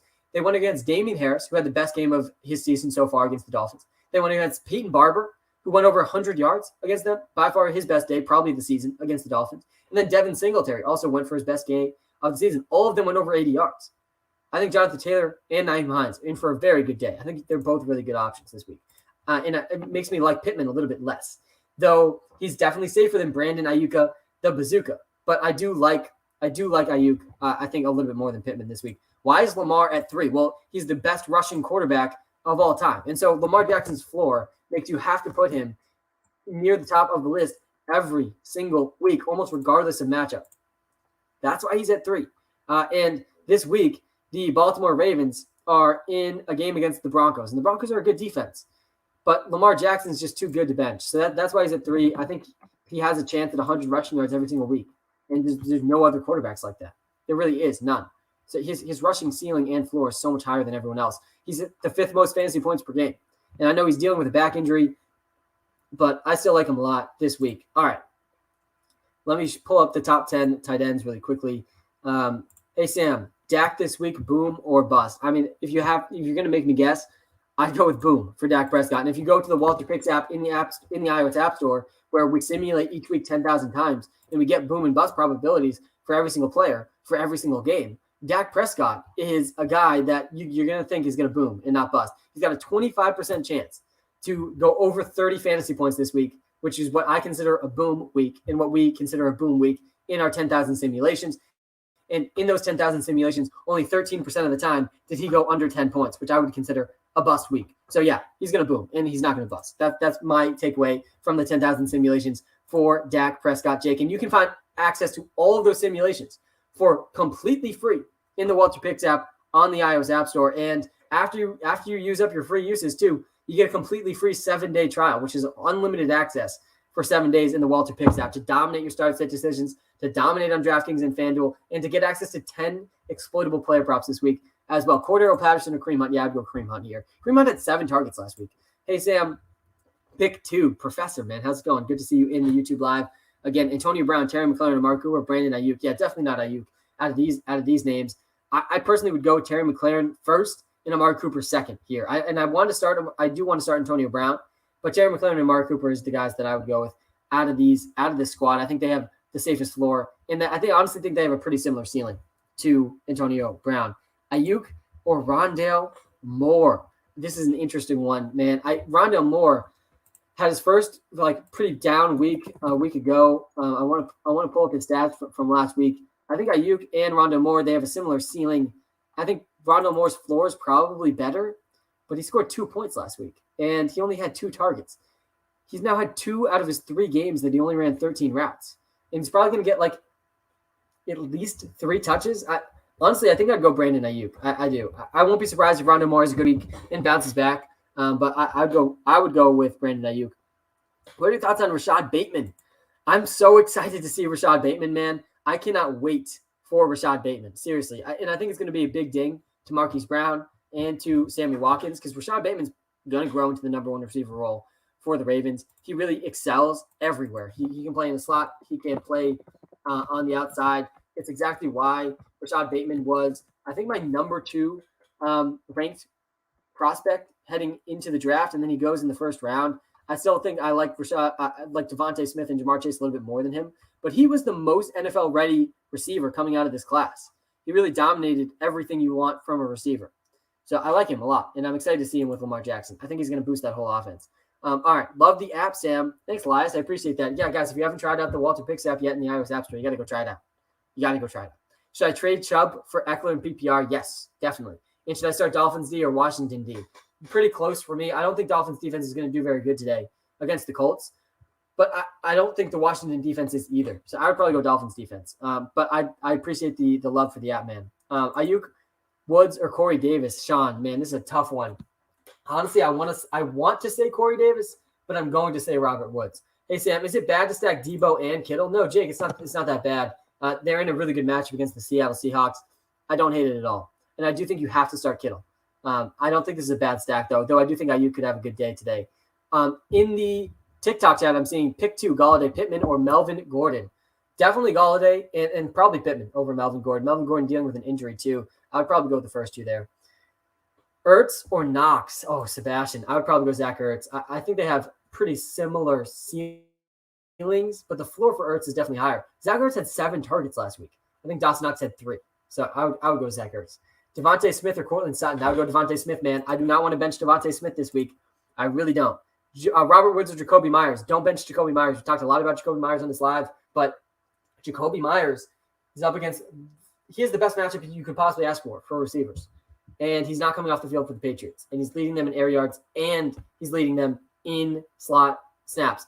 How are you seeing a TikTok chat if you're banned? Jake, luckily for me, we launched 32 other TikTok accounts this season. So we have 32 other accounts that I can go live on. So I'm live on the Patriots.WalterPicks account right now on TikTok. And you got to go follow them, by the way. If you're not following Pat on the Patriots.WalterPicks account, you're missing out. He's making some great, fantastic content every single week for the Patriots and just about fantasy in the NFL in general. But that's how I'm live on TikTok. But hopefully we get the main WalterPicks account back very, very soon. Hey, Sam, happy Sunday. Happy Sunday, man. Logan Thomas or Tyler Higbee? I'd go Higbee over Thomas. And I would probably go Sutton over Allen Robinson too. Hey, Sam, happy Sunday. Need a flex pick with Julio out. Beasley or Cordero Patterson? Man, that's a tough one for me, Charles. I would probably lean Cordero Patterson, though. I think he's just locked into more touches than Cole Beasley. Sutton or Chuba Hubbard? Yeah, Chuba Hubbard's just too safe of a floor. Does Fournette rush for more than 50? He definitely could. I would take the under, but I think it's a pretty fair line, especially if the Buccaneers get a lead. I mean, they're 7-point favorites, but I really don't expect the Buccaneers to run very much in this game. Hey, Sam, please pick 2 from Corey Davis, Jacoby Myers, Devontae Parker, Brandon Ayuk. I would go with Jacoby Myers 1,000%, and then Devontae Smith. I actually think that's a really easy one. Jacoby Myers and Devontae Smith all day this week. Just Chuba Hubbard and James Robinson good for D-Hop and Myles Gaskin? Yes. If you can trade away Chuba Hubbard for anything, you should probably do it, especially if it's going to be a season-long value, because when McCaffrey comes back, Hubbard's not going to do anything. Noah Fant or Zach Ertz? Definitely Emmanuel quickly. Noah Fant. Come on, man. Definitely. I mean, Noah Fant's like way better than Zach Ertz, especially with the KJ Hamler injury. That's only going to make him even better. Sutton or Javonte Williams? I would lean towards Cortland Sutton over Javonte Williams this week. I think he has a higher ceiling, and I think that game could be pretty close. The Denver Broncos against the Baltimore Ravens. I don't think that it's a matchup that bodes well for Javonte Williams, but it is a matchup that bodes really well for Cortland Sutton. The Baltimore Ravens are allowing receivers to do a lot better job than I would have expected this season. Every single receiver up against the Ravens have gone over 10 fantasy points. None of them have gone over 20, though. So I think the floor is pretty good for Sutton. I don't know how high the ceiling is, though, for Cortland Sutton this week. McCole Hardman, over 10 points. Khalif Raymond, over 10 points. Demarcus Robinson, over 10 points. Byron Pringle, over 10 points. Hunter Renfrow, Brian Edwards, Zay Jones, all over 10 points. None of those receivers are particularly good. So I don't hate some of these Denver Broncos receivers. I actually think Cortland Sutton and Tim Patrick are going to go over 10 points this week. Pick 2. Noah, how's it going, man? Deebo Samuel, Brandon Cooks, or Terry McLaurin. By the way, McLaurin. I said McLaurin in the video. McLaurin. I get it now. Terry McLaurin. I would go Terry McLaurin and Deebo Samuel here, though. I know Cooks has been really good, but you can't be benching Terry McLaurin against the Atlanta Falcons. Would you start Dak over Carr this week? Yeah, I definitely would. Thoughts on A.J. Brown and Julio Jones? Man, it's just brutal. I was so excited to watch them play together. It's like we barely even got to see them play together. I really hope they can both get healthy because I think they're the best duo in the NFL after maybe Amari Cooper and CeeDee Lamb. Would you start Dak over Carr this week? Yeah, 100%. I would start Dak over Derek Carr this week. And I'll pull up my top 10 quarterbacks again. But Dak Prescott is in the top 10. Derek Carr, not in the top 10 against the Chargers. Should I start Mark Andrews or pick up another tight end? Shallow PPR league. Yeah, you got to start Mark Andrews. I mean, there's no tight ends out there that are going to be better than Mark Andrews for you. The tight end wasteland continues for fantasy football. Gibson or Chubb? I would definitely go with Nick Chubb over Antonio Gibson. I like both of them a lot this week. I think they both do really well, but I like Chubb a little bit more. Brandon Ayuk or Hollywood Brown? Can you show your picks against the spread? Yeah, I will show those in a second. I would probably go with Hollywood Brown over Brandon Ayuk. I think that one's a close one, though. My picks against the spread coming up. I've been money against the spread, by the way. Not expected, but I do not bet against the spread very often. I bet on the player props because the player props we had over 62% accuracy over the last 2 years on like hundreds of picks. But the spreads have gone very well so far, and I do like analyzing each game by game. So I actually want to talk about some of these spreads. The ones that I'm least confident about. The Cowboys versus the Panthers took me the longest to decide. I can't decide if the Panthers are good or if they played really easy competition. But I lean towards the Cowboys -4. I'm more confident in the Cowboys being good than the Panthers being good. And the Cowboys offense really has just been on a roll. Texans +17 versus the Bills at 17 points. It's just so many points. But they could also blow that one. I did not feel confident about that one either. The Ravens -1 versus the Broncos. I like that one a lot. I think the Ravens are much better than the Broncos. Chargers -3 versus the Raiders. That's another one I didn't feel good about because the Raiders have really, really surprised me. My 2 locks this week against the spread, though, and I'm 67% picking against the spread with my locks. The Browns -1 versus the Vikings. I mean, the Browns are going to win the game, and -1. I was pretty surprised it was only -1. I thought this would be more like -3.5. The Patriots +7 versus the Buccaneers. I really have liked what I've seen out of Mac Jones so far. I think Mac Jones is a really good game, and I think the Patriots have a really, really real chance to win the game. The Buccaneers are decimated in the secondary and really on they're without a couple of their best pass rushers too. I think the Patriots could win the game. They're probably my favorite spread this week, which for Pats fans probably bad news because every time I like the Pats in a given week, they usually really, really disappoint me. All right. Should I trade Amari Cooper and Gaskin for Waller? Yeah, I would do that, especially if you really need a tight end, which you probably do because most of the tight ends are just complete trash again this season. Rondale Moore, TJ Hawkinson, or Brandon Ayuk the Bazooka? Yeah, in this case, Dean, I would go with TJ Hawkinson, though I really don't like playing a tight end in my flex. All right. One last question for Mamin. Should I start Henderson, Zeke, or Gibson? Pick 2, please. Yes, the last 2, definitely. I want to bench Darrell Henderson this week. I think he has a ton of risk. I really do. I'm seeing D-Hop or Cole Beasley in the chat. Man, you got to go DeAndre Hopkins. You can't be playing Cole Beasley over DeAndre Hopkins. But I would go Zeke and Gibson in this one. I like this question a lot, Richard.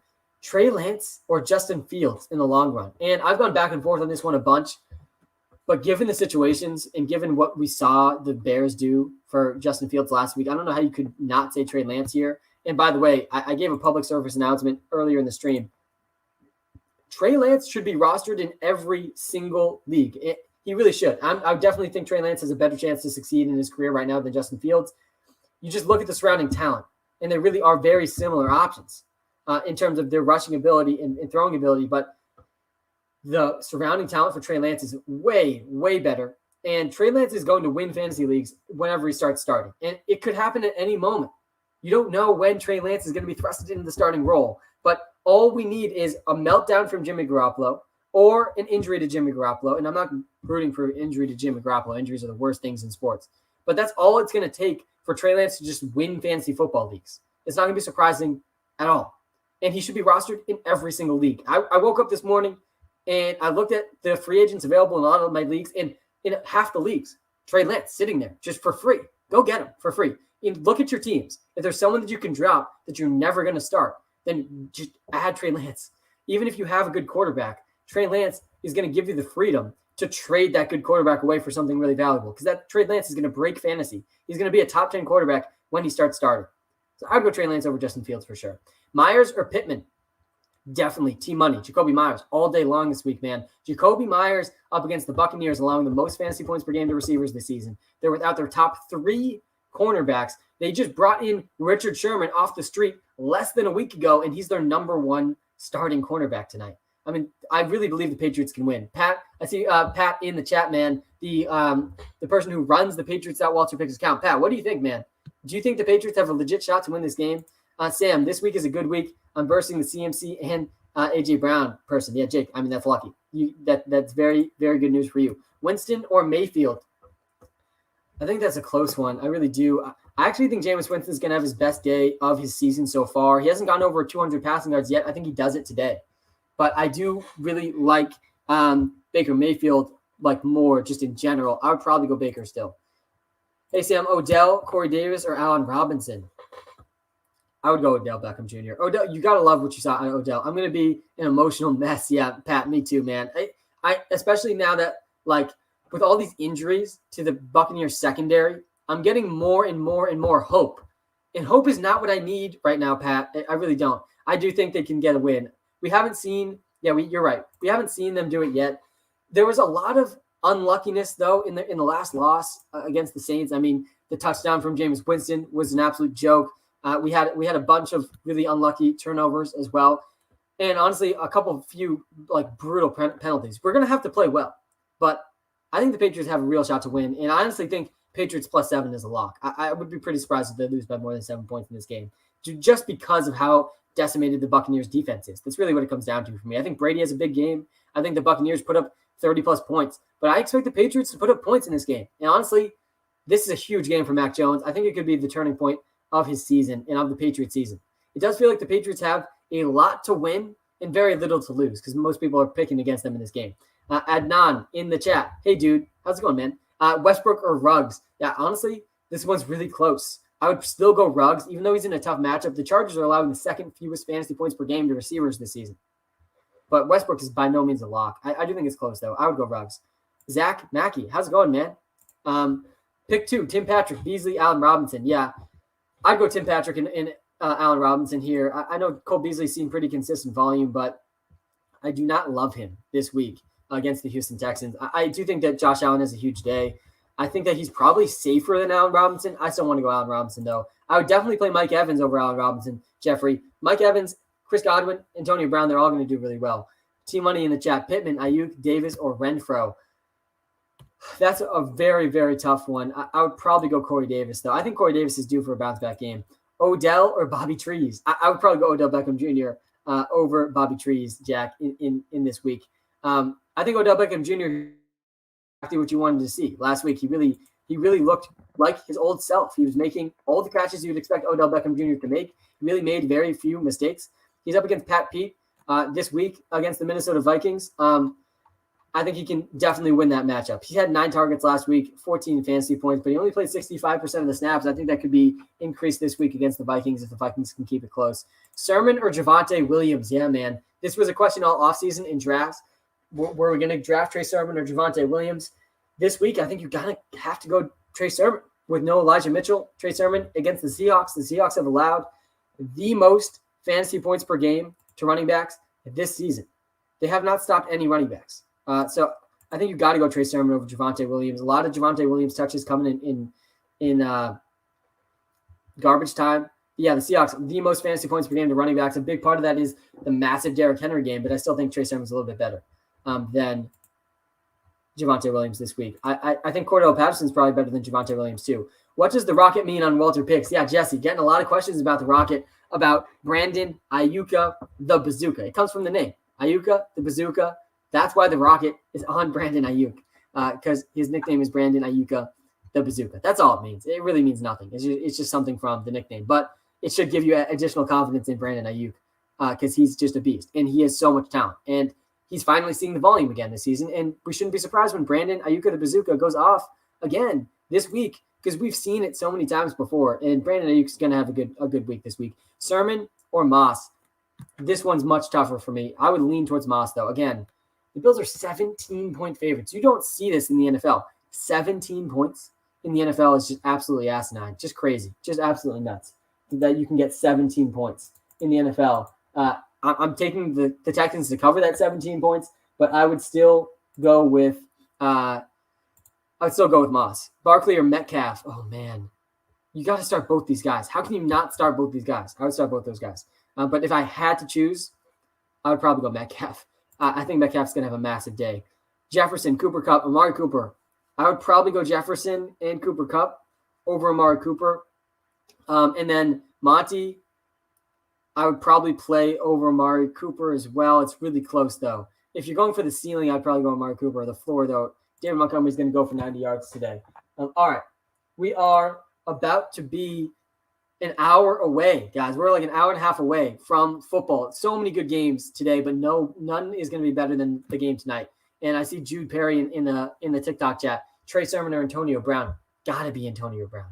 You got to go with Antonio Brown in this game if you can. I know there's been a lot of close ones. This one's really close too, Jaden. Trey Sermon or Darrell Henderson? Man, I want to bench Darrell Henderson, and this could end up being my biggest miss of the week. Because Darrell Henderson could easily score a touchdown in this game. The Rams are favorites in this game.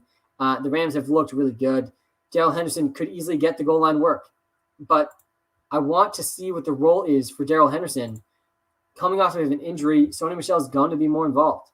In the Arizona Cardinals, they haven't been great against running backs this season, but they haven't been that bad either. They're like middle of the pack, ranked 19th against running backs this season. James Robinson did pretty well against them last week. We saw Derrick Henry and Dalvin Cook do well. Those are all really good running backs, though. And if Darrell Henderson splits the work with Sony Michel, he could very easily go under 10 fantasy points.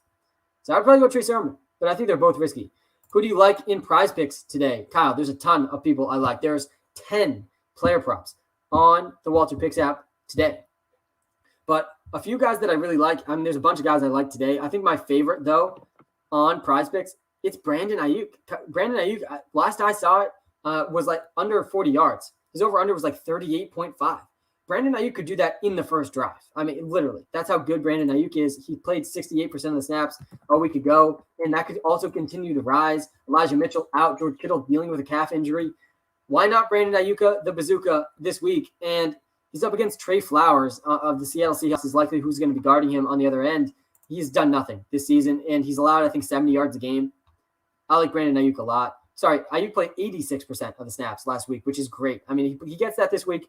He's going over 40 yards. So whatever's over-under is on prize picks. I probably like it. Hey, Sam, Antonio Brown, Devontae Smith, Westbrook, or Ayuk. I would definitely go these first two. I think it's between these first two, Jose. Antonio Brown or Devontae Smith. I would lean towards Devontae Smith, though. I like Devontae Smith a ton. I do like Antonio Brown, too. I would go Antonio Brown over Tim Patrick, though, and I would go Antonio Brown over Ayuk, Joey, as well. Jacoby Myers or Corey Davis. This is a layup. Jacoby Myers is going to have a huge day, guys. Jacoby Myers, the Buccaneers can't stop anyone in the secondary, and they're all injured. Richard Sherman is not that good anymore. He really isn't. He's been a free agent for quite some time for a reason. He's still Richard Sherman, and he's still a very smart football player, and to me, a Hall of Fame caliber cornerback across his career. So nothing against Richard Sherman, but he's almost 34 years old. He hasn't played football in months, and he's been on the Tampa Bay Buccaneers for less than a week, and he's their top cornerback tonight. It's exactly why I think the Patriots can win. It's exactly why you got to fire up Jacoby Myers with confidence, and I think Nelson Aguilar or Kendrick Bourne could also have a big game today as well. Jonathan Taylor or Austin Eckler. Yeah, you got to go Austin Eckler, Brandon. But, man, I like Jonathan Taylor so much today. The Dolphins, to me, they could have the worst run defense in the NFL. They really could. We've seen Peyton Barber go dominate against them. We saw Damian Harris dominate against them, and we've seen Devin Singletary dominate against them. So I like them a lot. My top 10 running backs, I don't have it pulled up right now. Let me pull this up really quickly. My top 10 running backs this week, because I forgot to put it in the banners here for the YouTube Live, but I will pull up the top 10 running backs and just read through them really quickly. Fields or Winston? Oh, man, it's such a close one. I do think Winston's a little bit safer, but to me, Justin Fields does have the higher ceiling. And Justin Fields can't do worse than last week. He has nowhere to go but up. I do think that Justin Fields still has a pretty exciting ceiling because he is a really, really fast and good runner of the football. So that's good news for him. All right. My top 10 running backs this week. Let me pull this up right here. It's loading. All right. Number one is really easy. Derrick Henry. I mean, it's not even close, honestly. Derrick Henry, his over-under for rushing yards is 117.5. I mean, that is an insane amount of rushing yards for Derrick Henry. He's probably going to go over it too against the Jets. So I do like Derrick Henry over 117.5. He's got to be your number one running back heading into this week. And he's my number one running back and Walter's number one running back heading into this week.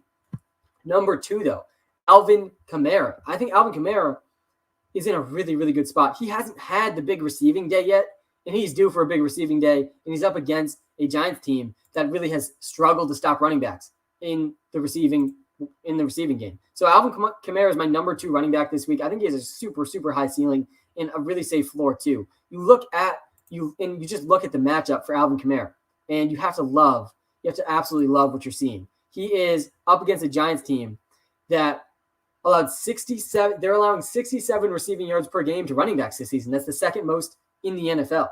J.D. McKissick, Cordero Patterson, both went over 80 yards against this defense, and they're nowhere near the level of talent of Alvin Kamara. So I think they scheme Alvin Kamara open a lot today, and I think Kamara has a huge day. So he's my number two running back. So it goes Derrick Henry, Alvin Kamara. I think Najee Harris is number four after Dalvin Cook. You got to be nervous about Dalvin Cook and how much they're going to mix in Alexander Mattison now, but it's still Dalvin Cook. He's still probably going to score a touchdown and go near to 100 yards. So Derrick Henry, Alvin Kamara, Dalvin Cook. Najee Harris actually came in at number four. The volume is just so good. 14 catches in a PPR league. You can't have him outside your top five after a week like that. Aaron Jones and Austin Eckler round up the top six for me. After that, DeAndre Swift, Ezekiel Elliott. But another guy that surprisingly made it into the top 10, David Montgomery. David Montgomery is really set to smash this week. And so David Montgomery, Saquon Barkley are the last two, I think. So Derrick Henry, Alvin Kamara, Najee Harris, Aaron Jones, Austin Eckler, DeAndre Swift, Zeke, David Montgomery, Saquon Barkley. Guys that were on the fringe of the top 10, though. Nick Chubb, Antonio Gibson, Jonathan Taylor, Clyde Edwards-Helaire. I think all those guys are going to do super, super well. Some running backs that I'm nervous about this week, though. I am very nervous about Mike Davis, as usual. I'm nervous about Trey Sermon, though I think he's startable in a lot of situations because of the matchup. He also was outsnapped by Kyle Juszczyk last week. Devin Singletary and Zach Moss are both really good options. I'm not that nervous about them. I think you can be really nervous, though, about Darrell Henderson because how much is Sony Michel going to play? It's really, really unclear. All right. No start sit advice needed. Thanks to your help. Alex, thanks, man. I was wondering what running backs out there you would buy low on so I can beef my lineup for the fantasy playoffs. First in both of my leagues. Alex, that's what I'm talking about, man. Yeah, there's a lot of interesting targets out there at the running back position right now. I think one of my favorites is Nick Chubb. I think Nick Chubb is just such a safe bet for 15-plus carries every single week. And he is one of these running backs that there's not that many of them this season that are behind such a good offensive line. They have such a good chance at 100 yards and a touchdown every single week. So I do like him a lot. I also think Jonathan Taylor can grow into a league-winning running back again this season because the Colts' offensive line is only going to get healthier as the season goes on. And I think Carson Wentz also only going to get healthier. He also has a really good playoff schedule. So I think Jonathan Taylor and Nick Chubb, two guys that I like a lot. Richard, do you see Brady booming or busting today? Yeah. Again, you can see all the boom-bust probabilities for completely free in the WalterPicks app on the iOS App Store, where we simulate each week 10,000 times. And then we tell you the probability of a player going over 30 points or under 10 points. That's boom and bust. And, I mean, Brady's going to boom. He's going to boom this week. You look at the simulations for Tom Brady, and you don't need the math for this one. You really don't. Tom Brady against the Patriots, he's probably going to go over 300 yards, multiple touchdowns. It's going to be tough to watch, honestly, as a Pats fan. But the 10,000 simulations give Brady a 26% chance, 1/4 chance, better than 1/4 chance to go over 30 points, and only a 16% chance to go under 10. I'd be shocked if he went under 10, though. I really would. All right. Getting back to some of the comments, guys. We're almost an hour away from football. I cannot wait. We got like 30 to 45 minutes left in the stream. I do want to get to as many of the questions as I can. I would go Odell Beckham Jr. over Robert Woods. We're gonna go really quickly, rapid fire in the comments. I'm gonna try to answer as many comments as I can in the next 5 minutes before kind of wrapping up a lot of my thoughts for the week. Kirk, Brown, Ayuk, Davis, standard league. In a standard league, I think that actually does change things a little bit. I think in a standard league, I would go Antonio Brown. I think he's too high of a ceiling. I would go Antonio Brown in this situation too, though Zach Moss is definitely safer. I definitely like Antonio Brown more than Corey Davis this week, though. Definitely Chubb Hubbard over Leonard Fournette. That one's not that close. I would definitely go Hines over Trey Sermon. I would go Sermon over Patterson. It's super close, this one. I would personally go Sermon over Patterson, though. The matchup for Sermon, I feel like I told someone Patterson over Sermon earlier. That's how close this is. But the matchup for Sermon is really good against the Seahawks. They really have struggled against the run. Jacoby Myers or Amari Cooper. I really do want to say Jacoby Myers, but I would be doing you a disservice to tell you to bench Amari Cooper. He's been bad back-to-back weeks, but you shouldn't expect 3 bad weeks in a row from Amari Cooper. I would go Amari Cooper. AB, Corey Davis, or Pittman. I would lean towards Antonio Brown in this situation as well. Again, I would go Amari Cooper over Jacoby Myers. All right, I think that was a good rapid fire there. Woods, Sutton, Jacoby. Yeah, in this one, I would go Jacoby Myers too. Jacoby Myers, again, against the Bucs defense, it's a really, really good spot. Pitts or Higbee? I'd go Pitts. Don't be surprised if this is the Kyle Pitts breakout week. Start 2 out of 3. Barkley, Gibson, Taylor. Man, that's a tough one. I would probably go Barkley and Taylor there, though I do like Gibson a lot too. I think it's between Barkley and Gibson, though. You got to start Jonathan Taylor this week. The Dolphins, to me, have the worst running defense, or bottom 3 at least, in the NFL running defense. Odell Beckham Jr., I think I already answered this one, or Kareem Hunt. I'd go Odell over Kareem Hunt. Should be a close game. I think they're going to throw a decent amount. Struggling with the spelling of Odell there. Javonte Williams, Cordell Patterson, Nyheim Hines, and Trey Sermon. Honestly, I think Nyheim Hines might be the best guy in this list. I've already talked a lot about why I think the Dolphins have really struggled. The Dolphins could be the worst run defense adjusted for strength of opponent. Peyton Barber went over 100 yards. Damian Harris went over 80 yards. Devin Singletary went over 80 yards. So I think Jonathan Taylor is a big day, but that could easily be the case for Nyheim Hines too. And Nyheim Hines has been very, very involved in the passing game as well. And if this game is close, which is projected to be close, the Dolphins are 2.5-point favorites even, which is good for Nyheim Hines.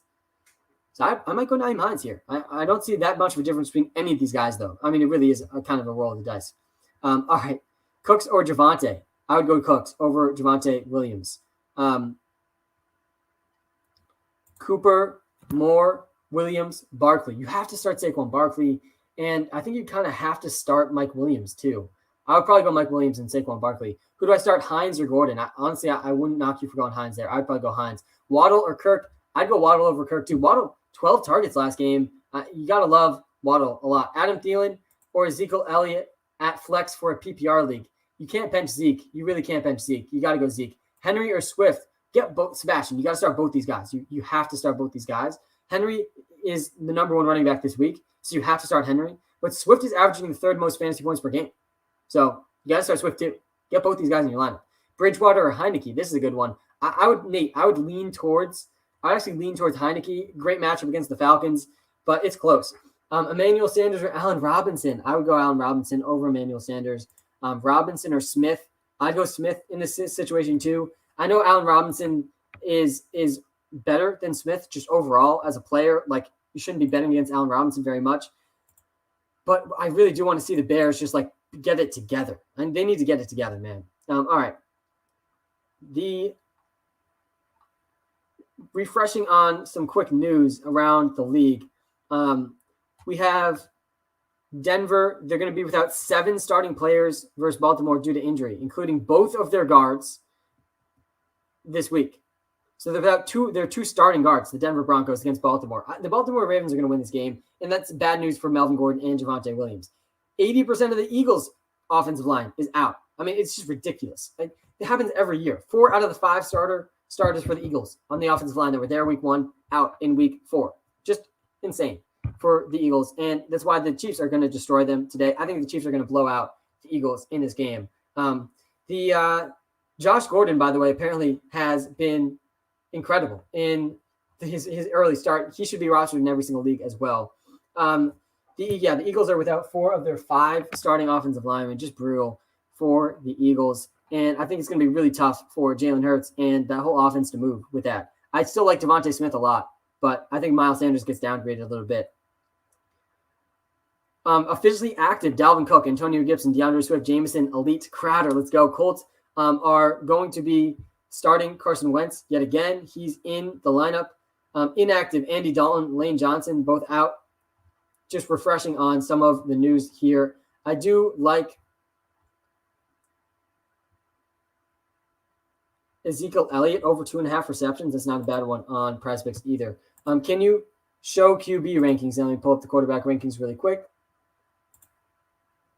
Guys, if you haven't liked and subscribed to the YouTube channel yet, you got to do it. You got to do it. We do not need to spam the chat, by the way. No need to spam. Waddle or Kirk? I would go Waddle over Kirk. Patterson, Marquise Brown, Javonte Williams. You could also drop one for Ayuk or Myers. Yeah, I would drop. Honestly, I'd probably drop Patterson or Javonte Williams for Myers. I would not drop Marquise Brown yet. But go, yeah, you got to start Jacoby Myers here, Sarah. Go get Jacoby Myers. Jacoby Myers is in such a good spot. The Buccaneers defense, the worst defense against receivers, so far this season. And they're without their 3 best cornerbacks, the players that guard the receivers, out, all 3 of them this week against the Patriots. They just signed Richard Sherman off of waivers. Richard Sherman hasn't played in months. He's been on the team less than 1 week, and he's their best cornerback this week. That's like worst case scenario for Jacoby Myers this week is Richard Sherman's trying to stop him. And Jacoby Myers hasn't come off the field, really, for the Patriots. Go ahead, Jacoby Myers, and start him, 100%. Favorite DFS play today? Yeah, there's so many that I like, but I think my absolute favorite DFS play of this week is Stephon Diggs, man. Stephon Diggs leading the league in air yards. He's leading the league in air yards this season. I think he's going to have a huge day, Xavier. I like Josh Allen stacked with Stephon Diggs in all contests today, both head-to-head and tournaments. I think it's a really strong play. Waddle or Golladay? Yeah, this one's much closer for me.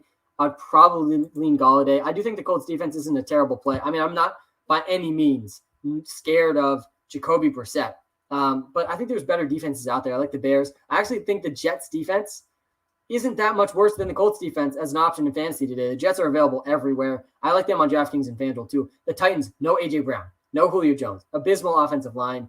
So I'm not that worried about the Jets defense. Honestly, I think the Jets could win this game. I really do. I think the Jets could upset and get their first win of the season. I think Corey Davis, Jameson, Elite Crowder could also have some pretty good days. I also like the Chiefs to destroy the Eagles today. I like Devontae Smith for the Eagles, and that's about it. The Eagles are without 4 out of their 5 starting offensive linemen. You saw it last week for the Eagles, just so much pressure up the middle against the Eagles on offense, and they're probably going to struggle again. That's why another one of my favorite DFS plays today, and a guy that I think you have to get into your starting lineups, is Clyde Edwards-Helaire. He's been absolutely on fire after last week, 100 yards and a touchdown. I think he does something very similar this week. I like Clyde's props. I like him in DraftKings and FanDuel this week as well. All right, Deontay Johnson and McLaren. Start over Woods. Yeah, definitely. I would start both these guys over Robert Woods. I'm nervous about Robert Woods. I think you should be nervous about him as well. Sermon or Hunt? I would lean towards Kareem Hunt over Trey Sermon. I think it's close, though. Lockett or Montgomery? Frick you, Jonesy. I would go Lockett. Start Barkley or Deontay Johnson. You gotta get Saquon Barkley into your lineups. He's back, guys. Saquon Barkley is back. He's not a guy that you bench. He had 7 targets last week. Saquon Barkley getting 7 targets is a running back 1 every single week. You have to get Saquon Barkley into your lineups. I would play Jacoby Myers over Kareem Hunt and Jalen Waddle, though. I think Jacoby Myers, his floor this week is 10. His ceiling is 30. Like that, he has such a high ceiling this week that you got to get him into your lineups. Tim Patrick versus Emmanuel Sanders, Richard, this one's really close. I would lean towards Tim Patrick over Emmanuel Sanders, but I mean, they're really similar options. I do think that the Broncos are going to have to throw, though, against the Ravens. I think it's close, though. Lockett, questionable, or Allen Robinson? Yeah, it's still Lockett. And Lockett's playing. I think that's been confirmed that Tyler Lockett is playing. So I think you got to go with him. I want to pull up the news one more time here. See if I can get this up. Knox or Tunyon? Yeah, I think they're both relatively similar options. They're probably going to both go under 10 points unless they score a touchdown. Like that's what you're choosing between here. I'd still probably go Tunyon, but I think they're pretty similar options. Why'd your TikTok account get banned? Yeah, so it's what should be a temporary ban. I actually don't know why. I actually believe it was an incorrect banning, but it happened during the Thursday live stream. Honestly, I'm not giving it much of my energy because I'm a big believer. Honestly, I've learned a lot over the last few years of my life. I think one of the most important lessons I've learned is not to give energy to things that are out of your control. You got to focus on what you can control in life because life's too short, man, to focus on things you can't control. I think it's like really, just generally speaking. So I'm not giving it much energy. I think that it will be back this week, and I really hope it is. But I think it was just an incorrect banning because, I mean, maybe the only thing I could think of is why the TikTok account was banned, probably because they were upset that I was telling people to go trade for Michael Thomas. I feel like that that's the only thing that I could possibly think of. That was my last video. I hope that doesn't go down as my last TikTok video. Me telling people to go trade for Michael Thomas and me incorrectly pronouncing Terry McLaurin because it's McLaurin. I don't know, man. Sometimes I think TikTok incorrectly automates their banning process, so they incorrectly ban people. I'm pretty confident we'll have it back this week. But that's the situation. That's the situation. Trey Sermon or Devontae Smith PPR. I would go Devontae Smith over Trey Sermon 100%. Do you like Schultz on FanDuel? I don't love Schultz on FanDuel. No, I think for tight end on FanDuel and DraftKings, I'm either paying down for Zach Ertz this week, or I'm going to pay up for one of the better guys. I think Noah Fant is one of my favorite priced tight ends too on DraftKings and FanDuel. But really, I think you shouldn't be surprised when this is the Kyle Pitts breakout week. So I like Kyle Pitts a lot too, and he could be priced lower than he ever will be for the rest of the season. Latavius Murray, AJ Dillon, or Westbrook for a flex. Yeah, you cannot be playing Latavius Murray, and really you can't be playing AJ Dillon either. So I think this is a Westbrook situation, and this is a deep league, obviously. But AJ Dillon and Latavius Murray, their floor is under 3 points. You just can't trust that floor. AJ Dillon really has been a disappointment so far this season. I don't think you could drop AJ Dillon, but you can drop Latavius Murray. I think, by the way, go see if Trey Lance is available, because I gotta make sure I get this in every 30 minutes or so. Trey Lance should be rostered in every single league. There's going to be a point this season, likely this season, where Jimmy Garoppolo either collapses and has a meltdown of a game, multiple interception game, and you just have to force Trey Lance in there, or an unfortunate injury to Jimmy Garoppolo that will thrust Trey Lance into the starting role and into a league-winning situation for your fantasy football teams. And he's completely free right now in fantasy. And if you have a deep enough bench and you have guys on your bench that are never going to start, you need to go add Trey Lance. All right. Sanders or Ayuk or Waddle. Yeah, this one's really close. All of these guys have, I think, a comparable ceiling. I actually think the ceiling is highest for Ayuk, so I would go with Ayuk. But I think the better floor ceiling combo is honestly Emmanuel Sanders. Personally, though, I'd go Ayuk at the bazooka. So I just touched on this. I think it's an incorrect banning. I don't think we did anything wrong. I really don't. I never swear. I don't do anything really wrong on TikTok. So I think it was just an incorrect thing that should be fixed this week. But I'm not giving it much energy. Honestly, it's out of my control mostly. We've reached out to TikTok and we're expecting it to be overturned soon. But I don't know why, honestly. So that's why I think it'll be back. Ryan Sharma. How's it going, man? I do hope everything gets fixed as well, man. Yeah, it's been like a year and a half of really like hard work, consistent content. So I do hope it comes back as well. I appreciate the support. Deontay Johnson or Ayuka the Bazooka? Yeah, I'd go Deontay Johnson in this situation. What are we expecting out of Westbrook today? Yeah, I think he's going to go for around 10 fantasy points. That's my expectation, at least. I think that he has a pretty safe floor as the top receiver for the Titans, and the ceiling isn't terrible either. So, yeah, that's my expectations for him. I don't think his ceiling is that high for the Titans. I think the Titans are going to struggle, by the way. I think the Titans could lose this game. I really do. But I do like the floor for Westbrook as he's probably going to play 100% of the snaps. Some quick updates around the league in terms of injuries. Jedrick Wells for the Browns is out. It's a slight downgrade for Nick Chubb. We have Russell Gage out. I like Olamide Zaccheaus as a really deep sleeper. I forget what question it was recently. Miles, man, you got to get your dad to escalate the issue. I genuinely do not think that we did anything wrong. So, I mean, we don't even swear in our content. I think, honestly, the only thing that I could think of that got us banned on TikTok was mispronouncing Terry McLaurin's name. That's the only thing. I can't believe my last video ever, potentially. No, it's probably not my last video ever. We're going to get it back. But right now, the last video on the account is me mispronouncing Terry McLaurin. So that's just great. Just what you love to see. Do you like the Packers to cover 7 points today? Yeah, let me pull my picks against the spread really quickly. I do like the Packers to win this game. I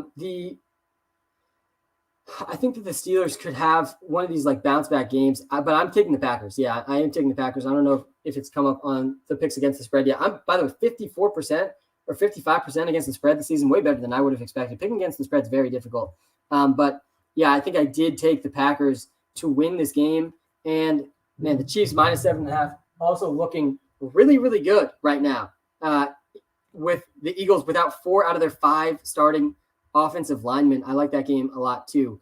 I'm not seeing the Packers. I'm sure they'll come up here soon. Updating some more news though. With Russell Gage out, I do like Olamide Zaccheaus a lot, and I think Kyle Pitts is going to be used even more as well. Jamison Lee Crowder officially active for the Jets. Let's go, guys. It's Jamison Crowder week, man. I cannot wait for Jamison Crowder. Sterling Shepard and Darius Slayton both inactive this week, but Sterling Shepard did make the trip to New Orleans at least. So, I mean, I think Kadarius Toney and Kenny Golladay probably going to be seeing increased roles today. Curtis Samuel is going to be playing in his first game today. He's probably not going to play the full complement of snaps, but excited to see him back out there in his first game for his new team with Washington. The only other big news that's come out, Richard Sherman is going to start for the Buccaneers tonight. Man, I cannot wait for that game. George Kittle also going to be playing today as well. He was dealing with a Packers injury, a calf injury, Packers injury. Hey, Sam, should I start Lamar Jackson or Kirk Cousins? Please help. Yeah, you got it. Dylan, you got to start Lamar. Man, you got to start Lamar. He's still a top 5 quarterback option because of the rushing.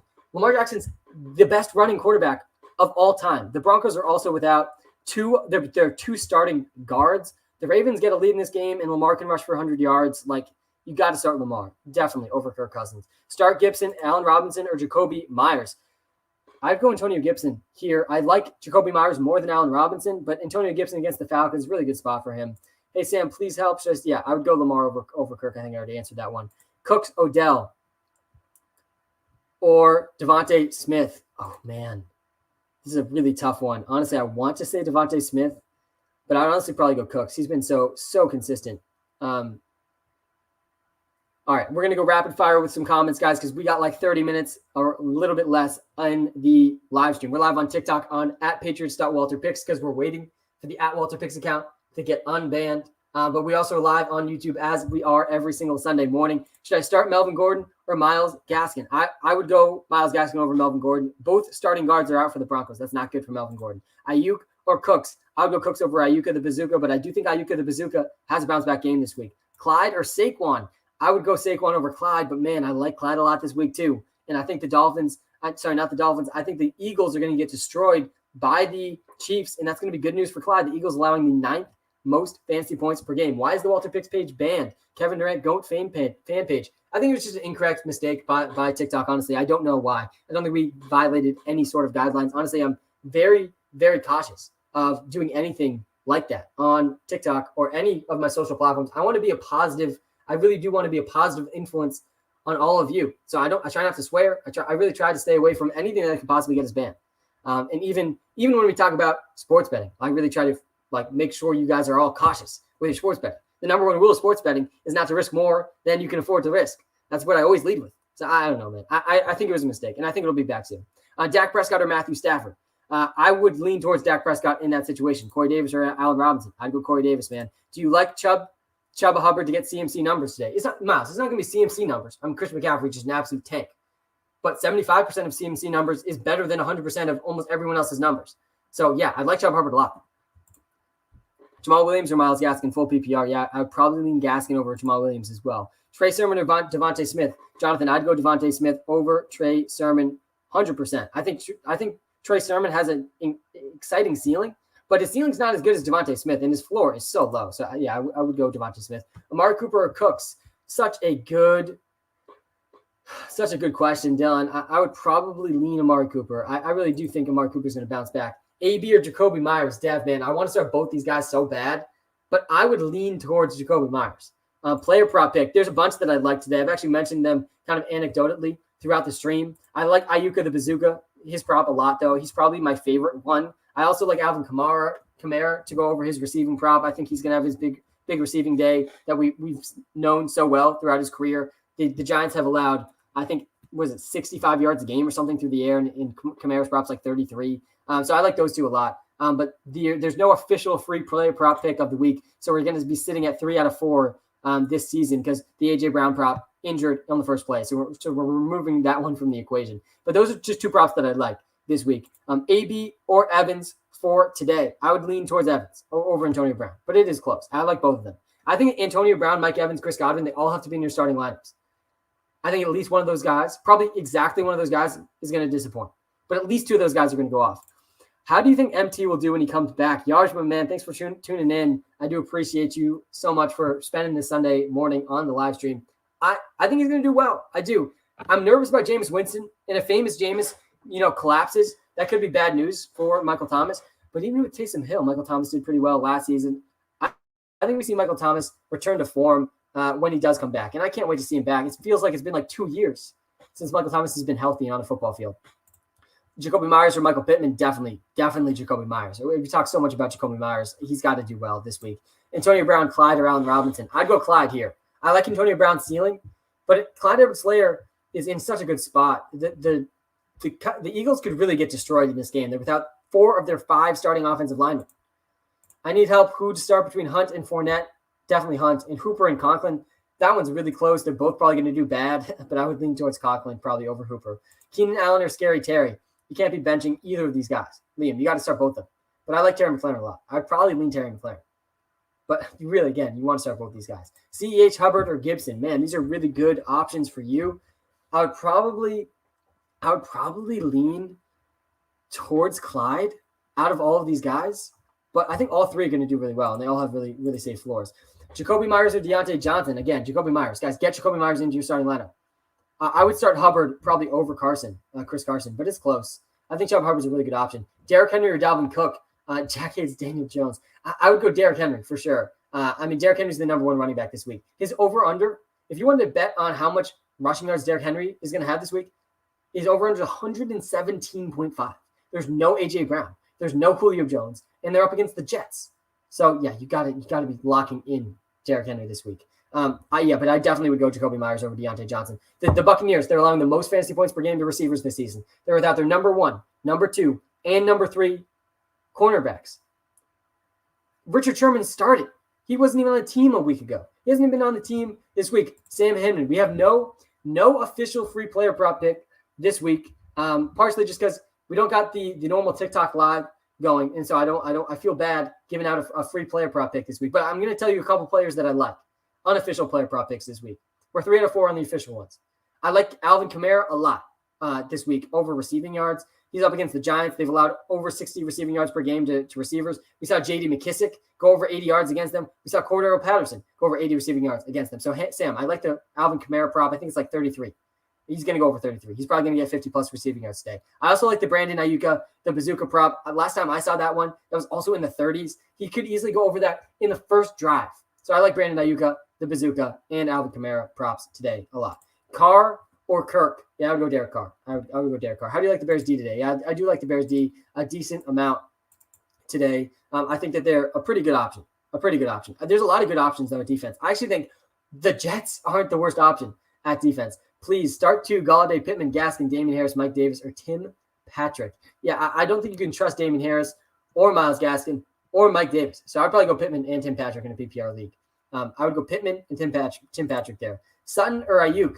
Dev, that's a close one, man. I would probably lean towards Sutton, but I want to say Ayuk. I do really want to say Ayuk. Honestly, if it was my team, I would play Ayuk. But since it's not my team, I would recommend Sutton. I don't know if that makes sense. Guys, no spamming in the chat. You don't need to spam. Actually, one of the nice things about the YouTube chat is you really don't need to spam. I need help. Pitts or Andrews? Oh, man. I would lean towards Pitts, but it's close, man.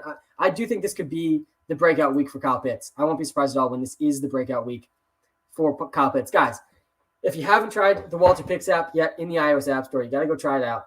I spent over 10,000 hours helping build this app. It leverages machine learning to give us the best possible projections for fantasy football. It gives us a ceiling and floor projection for every single player based on 10,000 simulations of the week. And it's completely free to download, completely free to try out. And if you wanted to test out the premium features in the app, you get a completely free 7-day trial before you're charged anything. So go try it out in the App Store, iOS Store, WalterPicks. We're actually coming to Android soon too, which is very, very exciting. Noah Fant or Mark Andrews? Yeah, I'd go Mark Andrews in that one. Devontae or Clyde? I'd go Clyde over Devontae Smith. Clyde just has way safer of a floor Lincoln. I like Devontae Smith a lot, but I like Clyde a lot too. I think the Eagles could really struggle in this game. They're without 4 of their 5 starting offensive linemen. Do not bench DeAndre Hopkins. I know he struggled, but don't bench him. I'd definitely play Antonio Brown over Trey Sermon, though. Trey Sermon and Darrell Henderson, they're both guys that I really do want to bench at the running back position. All right, guys, we're going to be wrapping up the TikTok live stream. Thanks for tuning in on the @Patriots.WalterPicks account. Lots of fun today on this TikTok stream. Hopefully the @WalterPicks account back in full strength very soon. Hopefully this week it gets overturned. But thanks for tuning in. We're going to always, as always, wrap up the live stream on YouTube at the end. So come to the YouTube live. Link is in the TikTok bio. Thanks for tuning in. All right. We are live just on YouTube right now.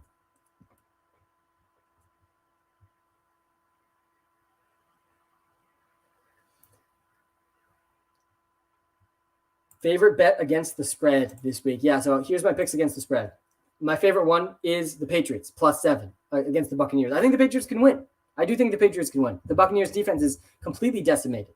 I don't think they will win. I think they can win. The Browns, also my second favorite pick against the spread. They're 1-point favorites against the Vikings, and I think they're going to win the game. So Browns and Patriots, both, I like those spreads. Those are my 2 favorite spreads this week. And I'm 67% with the locks this season.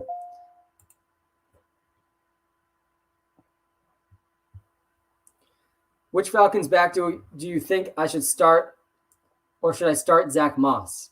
Yeah, I would probably go Zach Moss, honestly, over both the Falcons running backs this week. Zach Moss, they're 17-point favorites.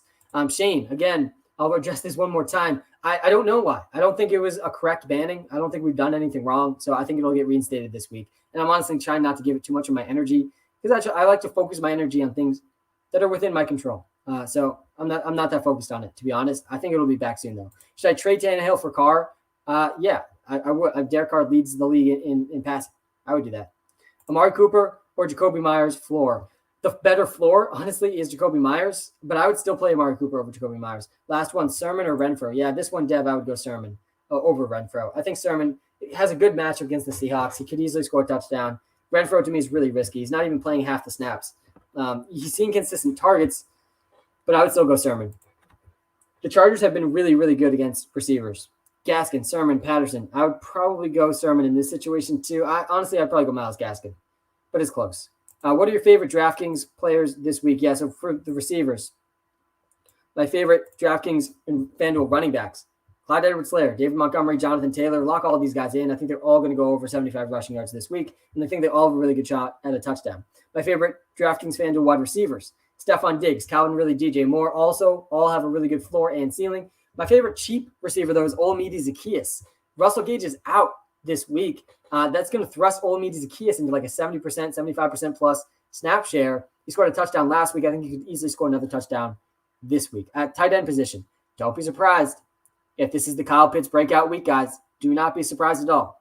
I think it could very, very well be the week Kyle Pitts breaks out. All right. Pick 2 for Yarsma. Cooper Kupp, Hopkins, Ridley, or Godwin. Oh, man. You think you have to go Cooper Kupp and Calvin Ridley?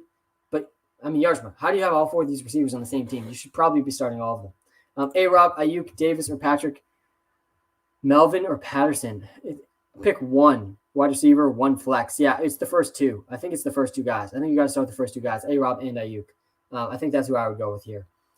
Pick 2 to start Sermon, Emmanuel Sanders, or Antonio Brown. This one, Antonio Brown, Thomas, 100% in this situation. You got to be starting Antonio Brown. After Antonio Brown, it's probably Trey Sermon for me. But Emmanuel Sanders has a higher ceiling. I think Trey Sermon has a slightly better floor, though. Honestly, I'd probably, if it was me, since I like to take risks, I'd probably go Emmanuel Sanders, Antonio Brown.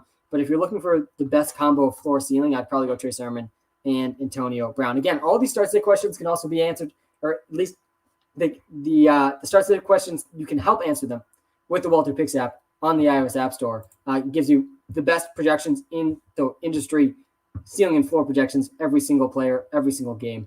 Really need a dub this week. Me too, Richard. I really need a dub this week too. Patterson or Corey Davis? I'd go Corey Davis over Patterson. I would. I think Corey Davis is a little riskier than Cordero Patterson, especially with Jameson, Lee Crowder returning.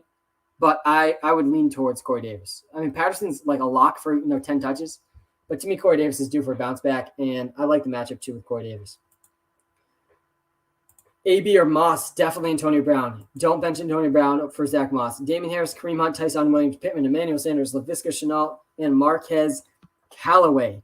Damien Harris is kind of a must bench against the Buccaneers. He could easily finish the game with under 20 rushing yards. His over-under's at 40. Kareem Hunt is a good option here. He's probably the best option. He's the running back I would go with. You can't go near Tyson Williams either. Tyson Williams probably going to be on most waiver wires in like a week. So I would go Kareem Hunt, and probably, Laviska already played, so hopefully he played him because he did well. But since he already played, I'd probably go with Emmanuel Sanders. I'd probably go Kareem Hunt, Emmanuel Sanders in this situation. Oh, man, Malachi. I want to start both these guys. I think Clyde's much safer. Clyde's, to me, a lock for 50 yards at least and probably a touchdown. But the ceiling is with Jacoby Myers, so I would lean towards Myers, but I want to play both guys. Hey, Sam, just sub. Thanks, Matt. Would you start Jacoby Myers, Mike Davis, Robert Woods, Sermon at flex? Pick 2. Definitely Jacoby Myers. Again, such a good spot for Jacoby Myers. I would probably go Robert Woods second. Titans top 5 D. Thanks for subbing, by the way. McKissick, Brian Edwards, Jacobs. With not knowing if Jacobs is going to play, I feel like you got to go McKissick. But if you are confident, like you have Brian Edwards as the backup at least, if Jacobs doesn't go, Isaac, I'd probably just wait it out, see if Jacobs is going to play. Good afternoon. I can't believe it's afternoon, man. I've been live since like 7 a.m. What should I do with Allen Robinson? He's killing me. Yeah, you got to hold on to him, man. There's nothing more you can really do but hold. We know the talent is there. The Bears just got to figure it out. They just got to figure it out. And when they do, then Allen Robinson's going to bounce back because he's Allen Robinson. He's one of the most talented receivers in the league. I'd argue he's still a top 10 talented receiver in the NFL. Titans top 5 defense. Yeah, they are. They're up against the Jets. Hey, Sam, just subbed to the YouTube. Thanks, man. Yeah, guys, hit the subscribe button. Hit the like button if you haven't yet. Would you start Jacoby Myers, Mike Davis, Robert Woods, or Sermon at flex? Pick 2. I think I did this one already. Yeah, Jacoby Myers, 100%. And I'd probably go Robert Woods second. Henry Ruggs or Callaway? I'd probably lean towards Henry Ruggs. But I do think the Saints could have one of their best passing days of the season. Have you seen Squid Game? If not, you need to. It's fire. Yarshma, I've seen the entire series, actually. Absolute fire show, yeah. The South Korean show, I found the whole thing super interesting. I enjoyed it a lot. Favorite DraftKings QBs, Josh Allen, man. Get Josh Allen into your lineup 100% this week against the Texans, 17-point favorites. And the Bills are a team that will keep throwing even when they get a huge lead. So I like Josh Allen as my favorite quarterback this week. A good sleeper quarterback, though, Justin Fields. I think Justin Fields is going to be super low owned, and he could easily bounce back after an abysmal first week. But I also like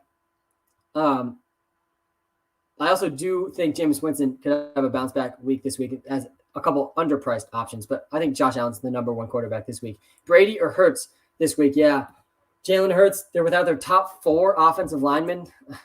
Just tough for me to say Jalen Hurts in that situation. I'd probably go Tom Brady. All right.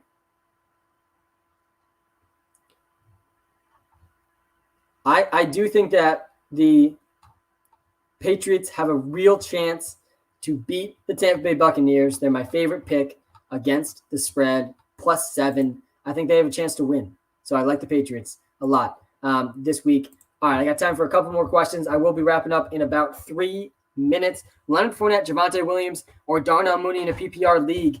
Probably Fournette in this situation. I do think Darnell Mooney could have a good week, but he's super risky. Javonte Williams, the Broncos are without their 2 starting guards today. So I'm nervous about Javonte Williams and Melvin Gordon. I would go Leonard Fournette in this situation. Definitely Jalen Hurts over Ryan Tannehill. Tannehill, no A.J. Brown, no Julio Jones. I know that he's going up against the Jets, but you can't be starting Ryan Tannehill this week in that situation. Sutton or Hubbard? I would go Chuba Hubbard for sure. Patrick, Ayuk, Davis, Melvin or Patterson, half PPR.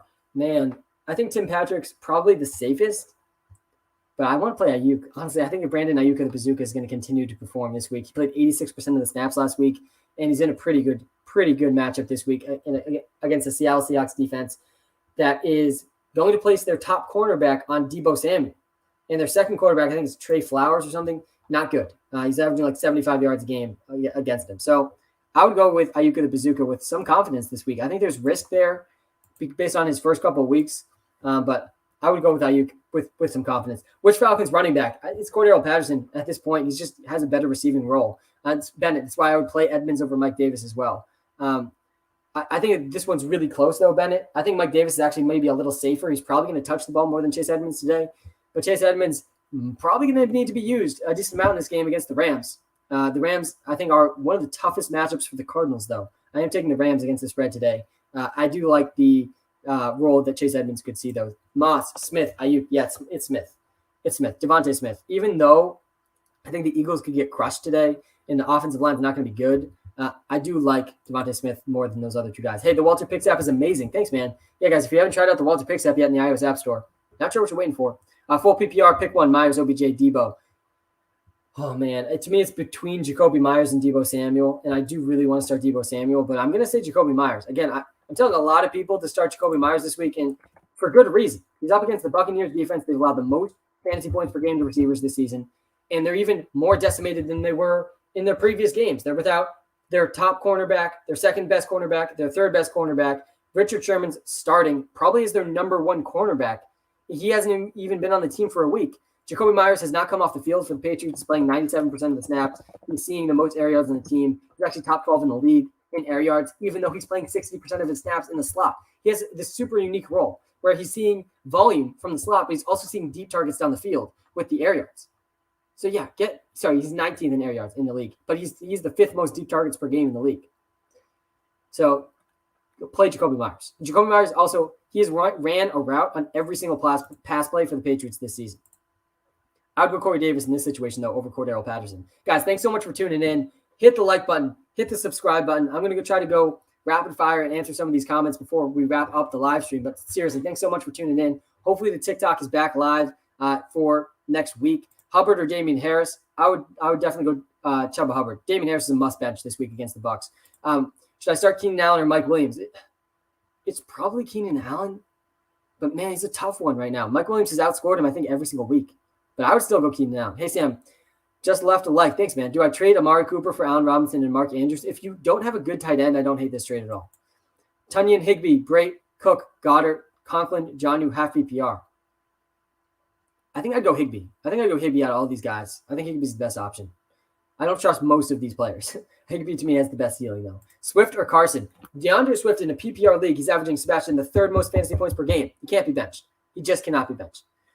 Should I trade Jonathan Taylor for Justin Jefferson and Keenan Allen? Yes, you should. I like Jonathan Taylor a lot, though. But, yeah, you should trade him. I think Jonathan Taylor is a huge day, but that's a pretty good return. Would James Robinson and Chuba Hubbard be a good trade for D-Hop and Myles Gaskin? Yeah, I think it would. I mean, DeAndre Hopkins is a pretty obvious buy low candidate right now. And I think James Robinson and Chuba Hubbard are pretty good sell candidates, too. So, yeah, I like the trade. I don't like Myles Gaskin that much, though.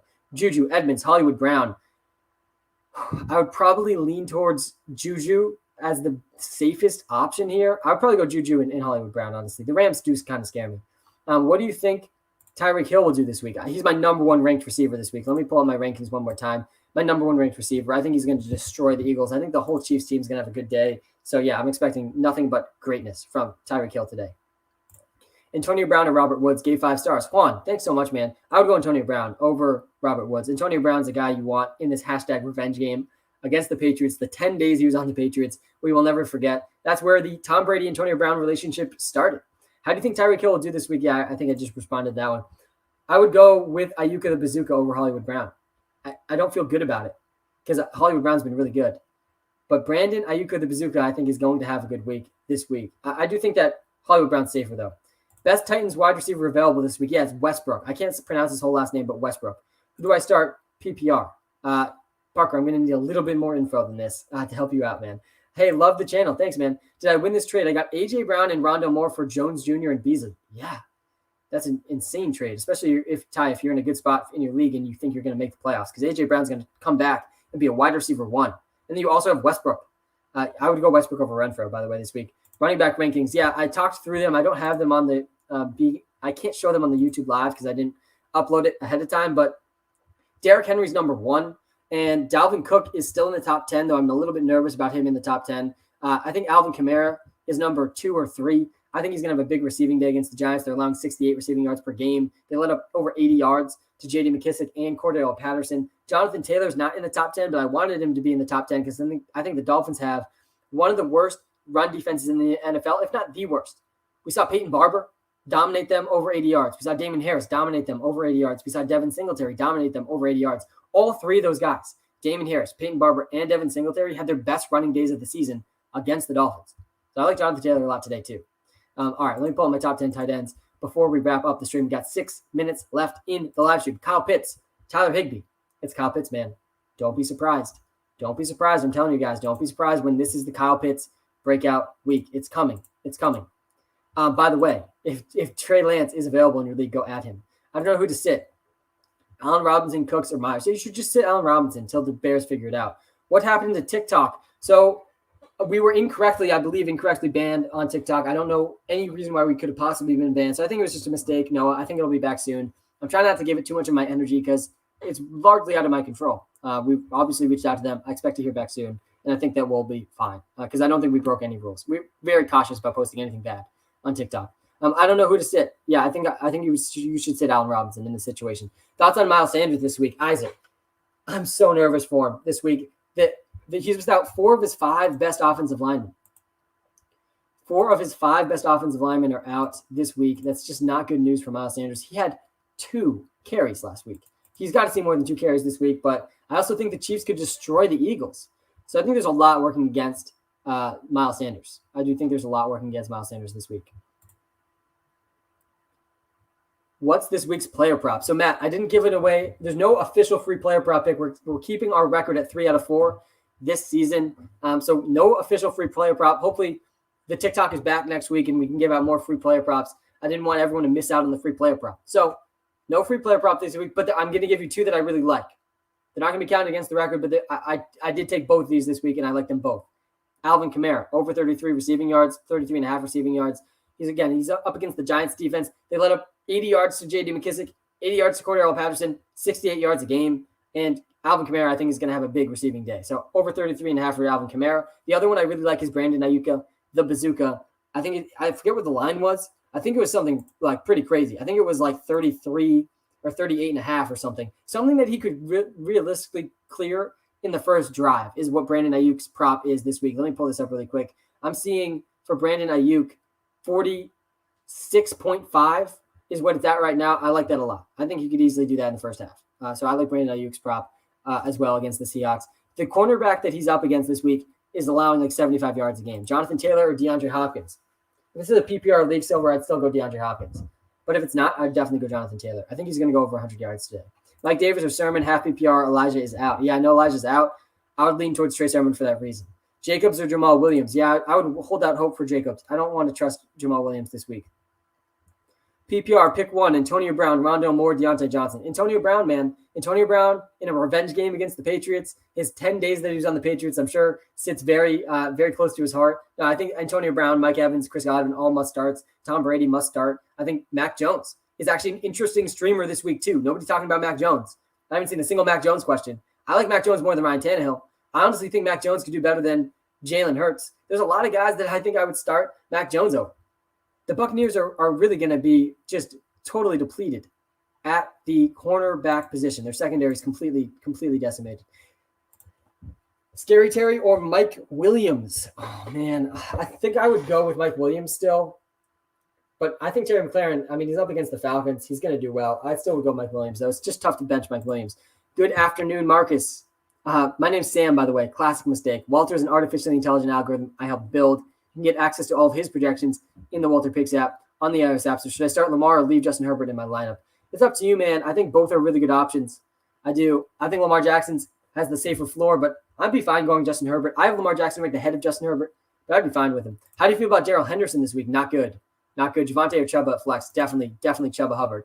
The Broncos are without their 2 starting guards this week. They're without both of them. I'm not feeling good about Darrell Henderson. I think Sony Michel is going to split some work with Darrell Henderson this week. And it's just so hard to project the volume for Darrell Henderson this week. Coming off the injury, he was getting such good volume before the injury, and now it's just much, much harder to predict. All right, guys, some closing thoughts here. Do not be surprised if this is the Kyle Pitts breakout week. Don't be surprised if Brandon Ayuka, the Bazooka, continues his ascension towards being a top 12 fantasy football wide receiver. Make sure Trey Lance is rostered in your league. If he's available for free, go at him. My favorite picks against the spread. I think the Browns -1 is a lock against the Vikings. I like the Patriots +7 tonight against the Buccaneers. And I'm going to be emotionally exhausted after this Patriots-Buccaneers game. Tom Brady going to break the passing record during this game. He's probably going to go for 300 yards, multiple touchdowns. But I believe the Patriots actually have a good chance to win. I think they can win the game. And so, yes, I like them a lot at +7. I like the Bears to bounce back this week. I think they got to design their offense around Justin Fields more than they did. I think the Colts beat the Dolphins. They're +2.5. The Dolphins, to me, have a bottom 3 run defense in the NFL that's perfect for how the Colts want to play. I think the Saints can destroy the Giants this week at home, first real home game. I expect Alvin Kamara to have a huge game. Texans +17 against the Bills. The Texans aren't going to win.